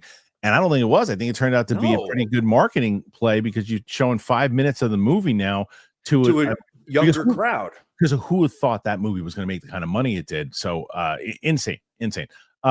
Scott B. Jensen Ackles has been Batman in the past few animated films. So according to Gunn's animated live action casting tweets, he all but has the part. I think no, you're not separate. What Gunn said is it's the actor will play them in this new version. Like Eccles was Batman But that's for also like not true too, because the guy who 10, 15 years ago. but the guy that played Sergeant Rock is not being Sergeant Rock. Yeah, I think Gunn's initial thing about the actor plays one role and he's going to be in all of them. I think that's out the window. I think Alan Tudyk has 4 roles already. Yeah, I think he should have said something along the lines of like, it is very possible that the actor who voices this could also play them in live, and not definitive, because definitive means you get a right question, like what Scott B is saying here, but it's not fact, because otherwise. But also the films that Eccles has done, those are old films that were pre-Gunn. Not DCU, right. Yeah. King of the Wicker People. I don't know who is Batman at this point, but if you have Damian, you need other Robins in the movie for the whole dynamic to work. Stark contrast with the Robins. And I don't know enough about them. Yeah, you'll have Dick Grayson will exist out there, I think, already. Googly, oogly, Ugle. These Star Wars movies feel like dating your ex. It's been long enough we forgot why we broke up. It is kind of true. Yeah. I mean, but what I'll say. Yeah. Sorry, I can't relate. I never forget. Every decision I've made has been perfect. Yeah. You hold grudges, Steph? No, it's just like forget. No, girl, you did great. You left when you needed to leave, and you never looked back. Yeah, exactly. There you go. Ended up where you are now. There's no one that got away. There's no one that got away over here. No. Nathan Drake, my favorite crew on this channel. Thank you, Nathan. You see people bringing live chickens to Minecraft. I think WB is secretly loving this. I don't know if they are loving this, though. I think because they're going to have a problem with the theater. I mean, they gotta have a good relationship with the theaters, and the theaters are not going to be happy with this. Because I'll tell you right now, because someone said in the chat, and I worked at a movie theater, the pay is shit. You know what I would do? And I'm telling you, I know myself. If that happened when I was working at the movie theater, like, you got to clean this up, I said, I'm gonna find another job. I quit. I would have left. I'm out. I would have left. Gotta go. See you when I see you. Yeah, I would have left. I literally would have walked out the door, and I would have said, nah, I'm not cleaning that up. Find somebody else to do that. I'm not doing that. I would have left. I would have walked. And I think, and maybe this is one of the clips that we have now too. Podcast host convinces massive walkout on AMC theater. That's what I tell you. I'll tell you right now. If they make you, and I'll be responsible for this. I'll tell everybody this right now. Every AMC worker, everyone that just leave. If they ask you to do this, just leave. Do not work there. Just leave. It is not worth it. Anyway, stop calling me. All right, let's see. Next one, and that is Bobby Jackson. Even though it's on the nose, I'd like to see Alan Ritchson as Aquaman for Gunn's DC. I mean, it would be good. That's a meta level casting, buddy, and it would work. Yeah. It would work. See him play him again. 100%. He'd be great as Aquaman. Yeah, jacked up Aquaman. Well, you played him once before, so he plays. Yeah, him but this way, he'd be great. Yeah, I mean, he looks like a totally different person now. Anyway, RJ McReady, my personal favorite panel lineup on the Kristian Harloff Show. Thanks, man. All the co-hosts are great, of course, but Mike and Steph are based. Kristian killing it. Thank you, RJ McReady. I appreciate it. We're based, baby, based. Yeah. 76. You guys need just over 30 something. 30, yeah, just around 30, and you can do it. 30 with a half an hour to go. Steph's done it before. Nathan Drake, Mike and Steph, thoughts on Daredevil? Well, we gave him before. Steph, you didn't give your Steph did. She's been watching. You're only in what season are you in right now in the old one? We're almost done with season 1, so we still have quite a bit to go. You got a bit. And then Mike, Mike, you're only 3 episodes into Born Again? 3 episodes in. I'll tell you this, because I guess 1 was what the new reboot did, whatever did. But I like 3 best of the first 3 I've seen. It was pretty good. That's the courtroom one, right? It was the courtroom on all that. Like, so it gets significantly better, I think, each episode. I think there's one that I can Gandolfini's kid annoys the hell out of me. I think love him. I think he's supposed to, but he just annoys the hell out of me. He's supposed to. He's doing a great job. He's such a weasel. He's doing a great job. Chris Granier, the Reeves situation feels really scary, like the Snyder situation minus a film being in production. It's kind of creepy. I don't why I'm wrong. Oh, I understand what you mean. Okay. Something going on behind the scenes, and they're just trying to say, oh, well, it's just film. We haven't gotten the film going. We don't know that, though. It's hard to say. You can't say that yet because you don't know the conversations that maybe Gunn and Reeves had. It's just like Gunn could have very well, because Chris, you can't say that, because what What if Gunn had a conversation with Matt Reeves and said, dude, take your time. We'll figure this out. We know what you're going on. We're not going to tell anybody what's going on. Whenever you want to do whatever you got to do, we'll figure it out. And don't worry about it. If he had that conversation, you're not going to say it's kind of creepy. You don't even know the situation. You can't say that kind of stuff until you know for a fact like what's going on behind the scenes. Gopal, if any of you have seen Mobland, what do you think of Helen Mirren's Irish accent? She's Irish, isn't she? She's great, but it feels off-putting to hear the voice. Isn't she Irish? No, isn't she a dame? She's like, right. She's British, right? Is she? Yeah, they knight all of the top tier actors over there. Oh, maybe you're right. I thought she was, because she kind of does one in 1923. Where is she? I don't know if it would be off-putting to me because she's from England. Yeah, you're right. You're right. They can usually do really good accents of each other. No, it doesn't bother me because I clearly didn't even know. But I watched last night. I was so exhausted when I got home, and my wife was exhausted too. We started trying to watch it, and we really liked it. We got through like 20 minutes, not because of anything except we were just exhausted from the day, but we liked what we were watching. So it's good so far. But no, not off-putting for me. Have you got either one of you guys watched that show yet? No. Tom Hardy's great in it too. Yeah, I really want to watch it. It's on my list. Yeah, I never thought anything about Mirren doing Cockney and fast, but Irish feels weird. Fair enough. I think she is okay for me, but I mean, again, clearly it's bothering you. Joey Pedras, the new Black Mirror season's out today. Anyone plan on watching it? I know it's lost its lure the last few seasons. You know, I've never seen an episode. Me neither. Yeah, people love it. I definitely have seen a lot. Some of them I haven't when I've heard they're a little too crazy, but I don't know. It's like hard. I'm so obsessed with great characters. And so I don't mind, like, I love a show like White Lotus when I get a full season with new characters, but episode with characters, it's hard even though they do a good job. Yeah. Nate, this is for Kristian regarding Sinners. I've heard there's some sort of commentary. Just curious if it's heavy-handed or more subtle. Not a fan of that stuff. Thanks and have a great day. You know me, I like the more subtle stuff. And look, and we've talked about this many times over. Most films, good films, have messages inside of them. The question is it slamming you over the head with it? I didn't feel that way. I mean, you remember what the time period you're dealing with, what they're dealing with in that time period. You're going to have that, and I think that people are just also looking for a reason to go, oh, of course, we're the bad guys, we're this because of look at what's happening in that time period. There's things that are happening inside of that time period that work, and I think that the way that they play it is really solid. I did not find it, and I get exhausted with that kind of stuff. Nate, I do. I didn't see it in this movie. I think anybody can read into it and start to say, "Oh, well, you this." I didn't feel that way. I mean, it's not the 19 gays or anything, but it was a different time period. Yeah. Right. Renee Reyes, Ryan Coogler said the music in Sinners is much like a character in the film. Excited for this movie. For the panel, what's your favorite Ryan Coogler film? So it is very much the music is very much a character in the film, and you can tell. I mean, from the second the opening from Ludwig, the second it opens, you feel like, oh, music is going to be prominent in this, and it is. It's a theme in the movie. Music is a theme in the film, and it is my favorite Coogler film. Oh man, it's hard because Fruitvale Station is such a powerful movie. It's a very solid movie, but I probably have to say the first Creed.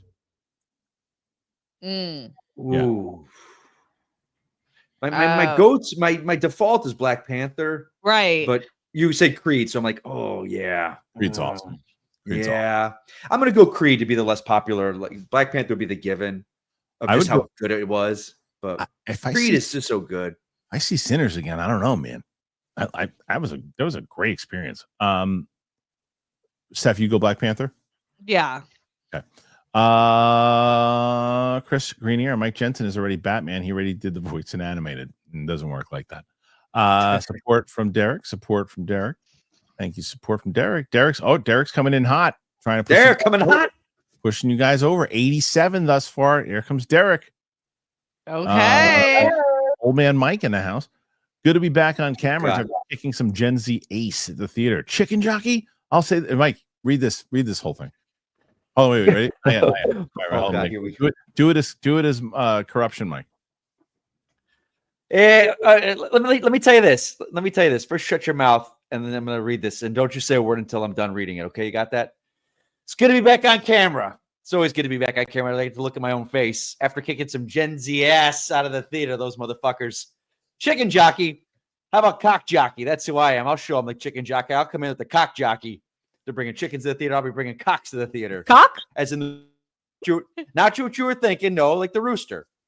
I'll say this though: they'd turn into chickens if I was there. Cock? Days. Perfect. I don't know, Mike. I don't know why we're talking about all this Batman stuff because he's been cast already. Motherfucking Batman! Paul Giamatti is indeed Batman. Motherfucking Batman. Thank you, old man Mike. Appreciate that. Okay, Simon Section, the Scarlett Johansson directorial debut. Lucy 2. Lucy. Forget all about that movie. Mike Joyce, will your live event with Sam be live streamed? I'm waiting for I gotta get the thumbnail first. I can't put it on sale. We're doing the poster for it, and as soon as I get the poster, we're gonna send it off to the venue, and then the goal is that we're gonna talk about live streaming. We got to get those things put into motion, but it's coming. Luke has been very busy. Luke does a billion things for this channel, so I don't pressure him. I'm waiting for that thumbnail. Mad Sinister McCall, Mike and Steph, what is your worst movie theater experience? Ooh. Oh God. Okay, we You go. got a second to tell this? Go ahead. Okay, so it's summer 2000. I'm in Coral Springs, Florida at the Sawgrass Mills Mall. I had seen Mission Impossible 2 already, and I loved it. So I'm taking my girlfriend to see it. Packed theater, opening night. It's like Friday. I saw it on Thursday. It's Friday night. My girlfriend's with me.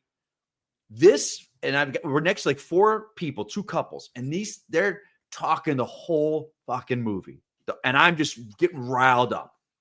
And it gets to the point where it's the big moment where Tom Cruise is like, stay alive. I'll find a way to find you. And he jumps out and he just starts talking, laughing. And I stand up, packed theater, and I go, dude, were you ever gonna shut the fuck up? And then I sat back down, and after I did that, I was like, what did I just do? What in God's name did I just do? I'm with my girlfriend, who we had just been dating for probably about 2 or 3 weeks now. These 4 people, they don't leave, but they don't say anything the rest of the movie theater. And I'm like, there's about a half hour left of this movie. I don't know what's going to happen now. Worst experience of my life. Well, what happened? I don't know if it was, I don't remember. I think we just got up and walked away. They didn't say anything because there were 2 of them, right. 2 guys and me, but I think I was bigger than them both. All right. Steph? They were talking incessantly the whole movie. Steph? I think, okay, so this is so sad, but there ends up being a silver lining at the end of it. When I think I might have said this story. I went to go see Dune, the first movie, at the iPic in Westwood, which is my favorite theater. It was my first time there. I'm like, blankets? Oh my God, don't mind if I do. And so how Roxy has extreme FOMO. I was seeing it with Roxy and Dorina, and it's 2 seats each, little 2-seaters. And so I was like, you guys can sit next to each other. I'll sit in this seat, thinking no idiot would sit next to me, but I forgot it's Dune, and obviously the theater was going to be packed. So this guy sitting next to me, and I noticed there might have been edibles involved. So I noticed this guy has his hands under the blanket on the right side, and I'm like, and I get this really eerie feeling, which I'm not a hypochondriac. I don't freak out. I'm really good under pressure, and I don't make up situations. But I get this eerie feeling. I was like, does he have a gun in his pocket? Oh, I thought he was playing with his ball. jerking off. Yeah. I wish he was jerking off. I wouldn't have cared. But I was like, is this the theater? And I'm like freaking out. And then I'm like, I have to go to the bathroom. But then when I go to the bathroom, I'm like, but what if I left Dorina and Roxy in there, and they're going to be, and then I'm out of the bathroom, and then my 2 best friends are gone forever. And I make up this whole thing, and I'm just sitting in ruined the movie for me. I had to rewatch it later, and it ended up being fine. But I couldn't not stress about it. And then when we got up, it was fine. I think maybe he was just playing with his dick. I don't know. That went in such a different place because Mike and I were prepared. You're like, hey, listen, I don't get into these situations normally, But like this guy was started playing with his dick, and he had a blanket on him, and then he just it hit the I floor. heard it slapping. Yeah, Come on people were chipping on it. I had to go to the bathroom and jump over it on the way there, and it was the was lotion horrible. Jumped over the seat onto my face. It's At least I hope it was lotion. At least I hope it was lotion. Like that, and then you're like, that's what we thought it was. And you're like, you got a gun. No, like, I wish I would have been totally fine with that. I don't think that's true. Yeah, maybe it was that. Maybe it was that. Honestly, it probably was because why is your hands in your pants? Playing with his ball bag. What a loser! All right, He's share with some hot chick. Of course, he's playing with his ball bag. Yeah, he's of great. course. What do you mean? Of course, he's playing with his ball bag. That shouldn't be. Of course. Well, what do you mean? What's he gonna be? What's Myers' hands are in the first place? Not to hold a gun. He's Stretch like, your leg and put your arms up like this. Well, I do Great. that. I'm normal. You said, of course. But because that's sort of the fucking weirdos. Of course, he's beating his ball bag. Of course he is. Oh, all right. Anyway, Derek Johnson. Agree with Mike. If this is the Silver Age that Gunn is doing, we are definitely getting more Ted Kord as Blue Beetle. Makes sense. Why would Gunn 100%. Want Booster Gold so fast for a team up? 100%. I mean, I don't know enough about it. You guys know better than I do. So if that's what you think, well, I'm telling you, accept it. All right. Take it easy. All right. Derek Johnson also says John Boyega new Blade. I'd be down for that. I think it's great. I think pretty good. Great casting and a good age for it. I think Mahershala Ali unfortunately has aged out. When he got cast in 2019, sure. So it's like the fact that it's going to be almost 10 years before that movie gets made from when he was essentially cast.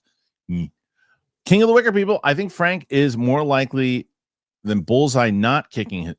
I think Frank is more likely than Bullseye not killing his target. Otherwise, it undercuts Bullseye's ability to be a threat. He can hit but not kill. I think there's also a reason behind it. Did you see episode 8? I have not. No. No, I know you didn't, but I wonder if he did. Oh, I got to understand. All right, Derek Johnson. Thank you, Derek. You guys are very close to Roxy. I can tell you that. TJ just had 3 Batman at the same time, and no one cared. No one showed up to the movie theaters either, buddy. No one cared. No one saw the movies. Of course, no one cared. You're talking. We're talking about the Flash. I think he's talking the Flash. There's 3 Batman in there. Flash, and then you have the Batman. The Batman was the one that we saw, and then you had in the Flash you have 3 Batman, right? But that's also part of the story.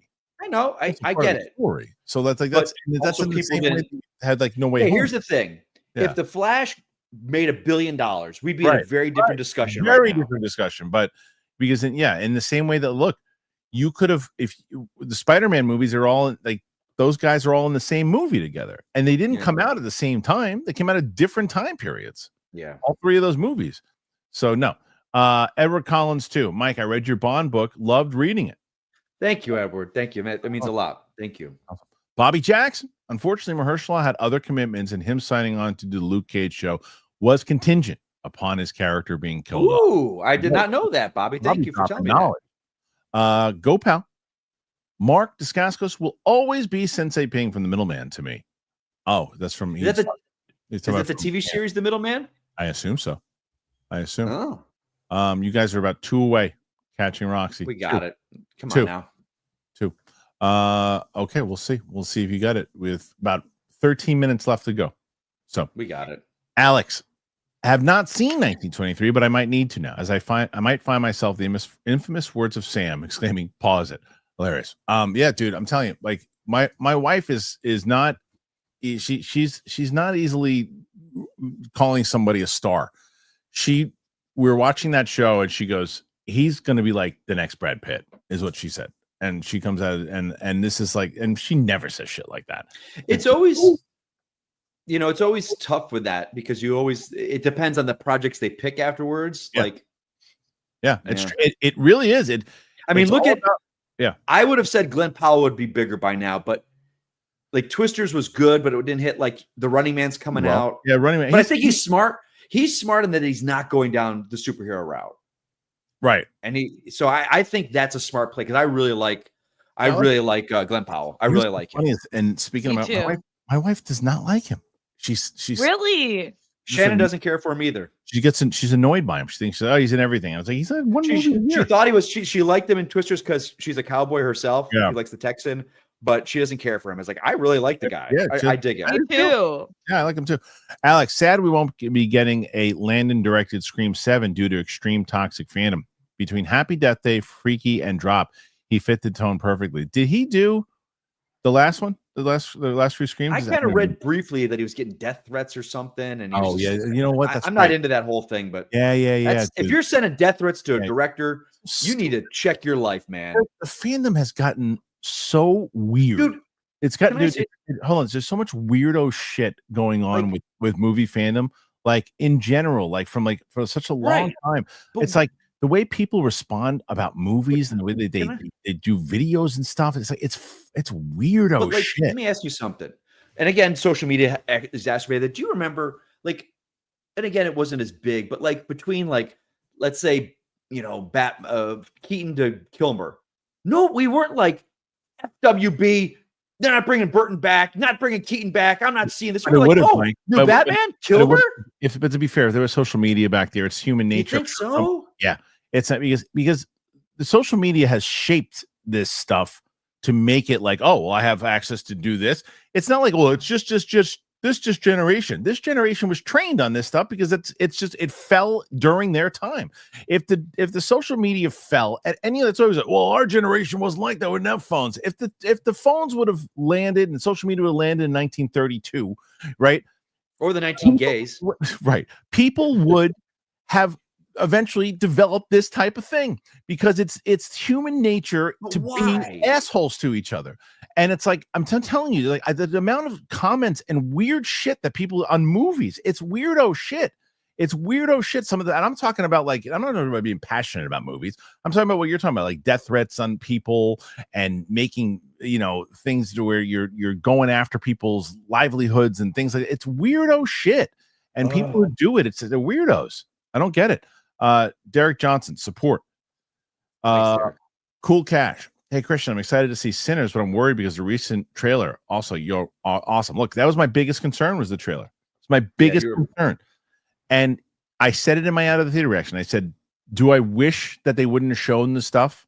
Yes. Did I see certain things coming because of the trailer? Yes. Did it affect my enjoyment of the film? No. I'm excited then because I didn't watch that trailer that you said spoiled stuff. So I'm going to go in kind of blind. You did Yeah, go in blind. then, same. dude. Go in blind. Nice. You didn't watch the last. Nice. You watch the last trailer, you probably like it even more than I do. I don't think I even saw the first trailer. Okay, good. Just go in there and do it. Jake, are you doing Last of Us reactions? Also, I want to say I appreciate all you do. Thank you. Your show helps me stay positive while going through a hard loading time. Well, Jake, keep your head up, first of all. And look, every shit situation is the beginning of a new positive situation. It really is. And as far as Last of Us reactions, yes, I'm actually going to be watching episode 1 today. I'm going to do an immediate reaction for it today, and then I'll put the actual full reaction out on Sunday, after everybody has seen it. So yes, I will be doing Last of Us reactions for sure. Mike Horn, hey Killer, yes to Burbank. It's the best comic shop. Steph, you're rocking Sandy at the end of Grease with that off the shoulder. Oh yeah. Oh, that's fun. Hey, yeah. Mick, if you ever see me in there, please say hello. True that. Okay, let's see. Derek, more support here. More support from Derek. Anthony Borelli. After 1923, Brandon Sklenar for Batman all day. I'm telling you, more people who are watching 1923, they're going to get it. They're going to get it. They're going to see it immediately. They're going to go, at one point, they're going to see him and then go, oh, that's what this idiot keeps talking about. I love the fact that, like, I'll say this, the good thing that helps is Gunn with Corn Sweat and Brosnahan, whereas the TV stuff that they did. Yeah, definitely. So that's a good sign. Edward Collins, the second. How can Sklenar be Batman if it's already Paul Giamatti? Motherfucking Batman! That's the true question, man. That is a dilemma that they'll have to deal with. He doesn't want to go anywhere. Stupid, but we're talking about crazy fandoms. Does Batman's hair have to be dark brown, blackish? Does he have to be blonde? People would go lose. They won't make a blonde. If he's a blonde, they'll lose their mind. They'll lose their minds. Oh, okay, so if he does get cast, they'll dye his hair. Is Who? Brendan Sklar? No, got isn't- brown hair. No. Oh, he does? Yeah, he's brown hair. He's dark haired guy. Yeah. Dancing Dog 60. Way back, Oliphant would have been a great Batman. He'd be a great Batman now, I think. Okay, he has light brown hair. Okay. Did you know Oliphant was the original choice of the studio for Tony Stark? No, I didn't know that. And they prayed that he didn't take it because they wanted Downey Jr. Like Favreau wanted Downey Jr. They made the offer. Yeah, and he turned it down because they said we'll green light it with him because he was a bigger star at the time. That's true. true. He had more power and he less drama. Great. Ryan S. Mike, you were in the Indiana Jones stunt show in Orlando in January 2009. If so, I was there, and great job. I sure was. I mean, there's a very good chance you saw me, buddy. I sure was there. It's true. Okay, we got a lot of good ones here too. You guys have officially beat Roxy. You're at 116. At a girl, Steph. At a girl. 116, but we're still going. Let's see if you still got Coy and Winston tomorrow, so you want to put a nice wedge in between you two of you. A little buffer. Right. Derek Johnson, support. Thank you. Okay, Simon, Mike, Kristian, you both read from an article about Cannes Film Festival. Scarlett and some dude is debuting directing something in an unregarding section. What the F? That's hilarious. Simon's section. There you go. Perfect. I didn't even realize that. It's amazing. Okay, and here is GoPal. I've never seen a second of Black Mirror, but I remember hearing the first episode actually copied former PM David Cameron putting his business in a dead pig's mouth. Ew. I don't remember that. Who said that? Was that you, Steph? Yeah. What the hell? What the hell? What the hell? Get the hell out of there. Derek Johnson, crushing it. Joey, Steph, how's the script writing going? Oh, good. The one with Roxy, we're like really making waves. Yeah. We're just about hitting like at that stage where we're having other people look at it and getting certain questions answered that feels a little outside of what because we're so connected into it. So it's really exciting. Yeah. That's amazing. I want to see what you guys are doing soon. It's crazy. Luis Soria Ramirez. Steph, you're wrong. One big getaway. You from them. So true. Oh, wait a second. I thought he was saying, Steph, you're wrong. I did get away from you. Oh, yeah. You too, Luis. You're the one that got away. No, I think that. I've been like, damn, I feel so bad for them. That's right. Shay Markel, are you guys familiar with the drama between Ed Norton and the director of American History X? It kind of reminds me of Blake Lively drama. Is that still going on now, though? I did. Or not still now, but like, yeah, they had beef over the director did not like, he wanted to take his name off the project because Norton had a lot of notes and other things, and the director did not like the finished product, and they had a big beef afterwards. Norton's got a beef with notes on movies, doesn't he, man? Yeah, but I'll tell you what, I like the notes on American History X. That movie's awesome. That movie like is Ed Norton, really. But sometimes you're a director and sometimes you're an actor. You got to distinguish. Did Norton write it? I think he was a producer on the film. I think. Oh, then that's different. I think that's a different ball game. Jake, do you think reaction channels have more pressure to enjoy everything they watch? There are some massive Star Wars reactors that love everything Lucasfilm that's come out and surprises me. I don't think they have more pressure. I think for some reason, though, that happens. It drives me and Mike nuts because it drives me, dude. Yeah, it's not just Star Wars people. There's so many different people everything. And trailers and everything too. It's like I would much rather, and I've gotten this comment from people too. Like, I'll do this if I'm watching something and some big moment happens, and I go, and I do that.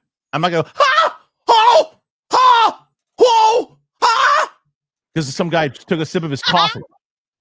It's like that drives me nuts. Oh my god! Oh my god! And you just took a sip of a coffee. So no. And it's performative bullshit. I don't like that. I don't think and that's why I love Real Rejects. They don't do that. That's why I love so many and Cinema Pals. Steph's they don't do that. I do think that people just think that's what they think entertaining is. That's why I love Sam. Sam is to me. Yeah. I would watch if I wasn't with her doing the videos. I would watch Sam do reactions because that's just pure. That's the way you feel like you're watching someone on their couch watching a movie. That's what it should be. Yep. I agree. That's what I would watch, but there is a fandom for like people. Some people like that, and that's crazy to me. I don't know. What do you think, Mike? I think I'm a generation removed from Yeah, it. it Like, could be. It could I mean, very we make fun of it in our. Remember, we would do the thumbnails of our faces. all the Like time. we would make fun. Like, People don't but get that's that. People- us. people don't- They don't get that we're joking. Like People don't that's get it. They making go, why are fun you of doing it. the reaction face? Like Batman into the joke, casting, and I'm right? like, Yeah, it's my favorite. It's my Yeah. favorite. That's why we put them on. Luke loves it too. We put those on like every thumbnail where you're like doing the big ridiculous face. It's kind of the point. Why are you doing that? I delete people's comments and sometimes I just ban them if they don't get it. And they go, why are you doing the typical reaction face? I won't watch this channel if you do it. You're like, that's the joke, stupid. the joke. We can't explain the joke. It doesn't be a joke then. Jake, do you Mike think going cross-eyed wasn't the line for you? Teller? My favorite. Every single picture that we would take at my old place, I would tell Mike, do the dumbest face ever. And he'd be like, you're going to use this one, aren't you? And I said, absolutely. Yeah. Absolutely. Every time it was the best. Bobby Jackson. If given the choice between him and Denzel, I could see Mahershala as Magneto and over Denzel if for no other reason that he could play him longer. I don't disagree. I don't disagree either. That's a some good cool casting. choice. I love that. Yeah, we talked about that. We said that's who they should I offer. actually like him better than Denzel, even if it's not an age Maybe thing. so. Maybe so. Chris Listenfeld. I used to work at the Disney store. When Rogue One was coming out, people would ask me, why did they recast Rey? Exactly. 100%. That's a Perfect. great point. It's a great point. They don't get it because they don't understand until it's like, well, and you, Chris, has to be the one. Well, actually, no. It takes place in a different timeline. When the time period of this, it's closer to the original Oh, movies. like, so it's before the Death Right, Star, right, and then that's right. all you need. Right. Dancing Dog 60. Fandom has always been effed up. Will Wheaton used to get all kind of hate on early message boards back from the day in Star Trek fans. So it's a good point. You're Very right, good man. point. Yeah, it's a good point. Shay Markel. Iron Mike is here. Happy to see you, buddy. Thanks, Shaq. There you go. Is that me, Iron Mike? Yeah. Simon Iron Sector. Mike, What yeah. exactly does it mean to be the next Brad Pitt? Having leading man looks, but deep down he's a character actor. What's in the box? And I can think- I get tacos? Yeah. I think it's just like you Hollywood is dying for the next big like leading man Movie, to carry yeah. the Tom Cruise, Brad Pitt Yeah, torch exactly. that like will never be. I don't think we're ever going to reach the point where everyone's like, I got to see the new Glenn Powell movie. Yeah. But his name, they want the name to bring people to the seats. Like David Cornsweet's name is not bringing people to see Superman. It's Superman that you're going to Superman. see. In the same way that Batman So was. studios have that mentality of like, which actor is going to get people in the seats? Yeah, that's not how you do it. Alex, I anymore. worked at studios in 2009. Makes sense now that you've always looked familiar to me, Mike. Had been waiting for Powell to blow up since Scream Queens. I like Yeah, man. If you were there at the studios, I was there all the time. That's my main place I worked. I liked him. I in, feel like he has blown up. Yeah, who Powell? Yeah. That's what he said. He's saying Yeah. he's been. Oh, but- yeah. But I think he said since he saw the movie, there was that movie. The first movie I really remember him in was the Richard Linklater, the baseball movie from the what was it called? The Everybody Wants Some, I think it was called. Mhm. I think so. Shay Markel, Christian's my favorite YouTube channel, dude. Thank you, man. I appreciate that. We've been trying. We're approaching 200,000 subscribers. We're not too far away. We're at 189 right now. 189. So I think we can hit 190 soon. Shay, the drama is dead and gone. At one point, the director was kicked out of the editing room, and the whole thing basically ended the director's career. That's what I mean. That's what I'm saying. Yeah. That sucks though, because it's such a good movie. Yeah. It is a great movie, but that wasn't his version of it. Yeah. Okay, fair enough. So there you go. Okay, so that one. Let's see. I'm gonna see if we get another one here. Okay, I can't remember. There it is. Oh, we did Shay Markel. Sorry. And there it is. There's Joey. The Blumhouse business model is superb. They print money. Feel like they'll be okay not having the Chinese market if it goes sideways. Thoughts? Yeah, because they spend money on it's like even That the drop is a Blumhouse movie, and I can't. And there's essentially again one location for the most But that's- part of the movie. but also it works well when your movie doesn't do well, like Wolfman. You're not like, we're screwed. Like, it didn't work. What do we Right. got next? Okay, let's see. Next one. This is Anthony M72. I saw a post last week saying Sklenar was cast as Batman. I thought, oh shit, Christian called it a freaking April Fool's. I saw that one too. Someone tagged me on it when it was happening. And I saw somebody post, Sklenar can't act. Clearly someone who's never seen 1923. Shay Markel, Steph, that Speed reaction had me laughing so hard I went to rewatch the movie myself. You had never seen Speed before? You did Speed watch through?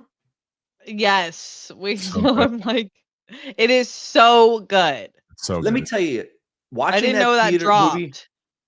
watching that in the theater for the first time was an experience Yeah, it was. because it's I such a good believe movie. that. And even though Keanu Reeves had done Point Break at this, he just wasn't an action star yet.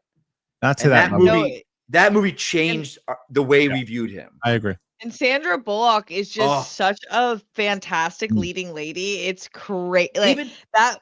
Easy on That's the such eyes, a too. great movie. Yeah, it was fully. like that, and Jeff Daniels had the 1-2 punch of that and Dumb and Dumber in the same year. And you're like, Right, man, that right. guy is Yeah, it so was good. Sure. Ryan, Totally. Great where's- cast. Big Ball's been late. I actually got a postcard. He's in. He's at Sandals in I forget where it was. It was Jamaica. Is where he's in Sandals. He's got the all exclusive at Sandals, the all exclusive resort, Sandals. Yeah, he'll tell about it when he gets back. Dancing Dog 60. Blumhouse is a modern day Roger Corman of sorts with better quality. Kind of. I would say. Better quality, but kind of. Yeah. Jay Mobile. Mike made a comment about the sensibilities of people and how that could work against Superman. They elected Lex. So could current sensibilities work against people loving Star Wars also? It wasn't this show though, was it? I said something like that. I'm Not trying sure. to think of what I don't know. Could sensibilities of current. people and how- I mean, it depends on just which point. It depends on what's happened with the movie. We don't know what the movie's about yet. Yeah, we're not sure. All right, look, we did it. 205 comments. Just kidding. 126. I looked at 205. That's how long the show's been. 126. So you guys are in the lead going into Friday. Only ones that can take you out right now. Coy and Winston coming in hot. So we'll see. Steph, where can the good people find you? At Steph Sabra. Mike Kalinowski. At Mike Kalinowski. Oh, we got one more. Just kidding. So now you guys are at 127. Shay Markel. Mike, have you checked out Gangs of London? It's from the guy that did the Raid films. You might like it. Not sure though. I have not. But I do like the Raid films. Well, he's also got the same guy. Gareth has the Tom Hardy movie Havoc coming out. Havoc. Yeah. That looks good. Looks real good. All right, that's it. Thank you guys for joining us here today on the show. Thank you to Mike and Steph. I'm glad that they were back. What a team up. And happy to have all of you guys here. Apple Podcasts, Spotify, any of your podcasts are found. Please go and subscribe to the Clips channel. So in case you do miss one of the shows one day, you can get caught up with the clips. That's what we're trying to do over here. Get our sponsors if you can get them.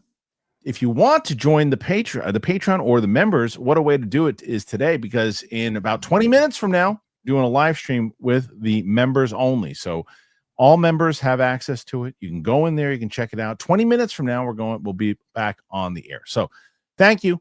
Appreciate you. Thanks to Mike. Thanks to Steph. And we'll see you guys on the flip side. Mustard. Indeed.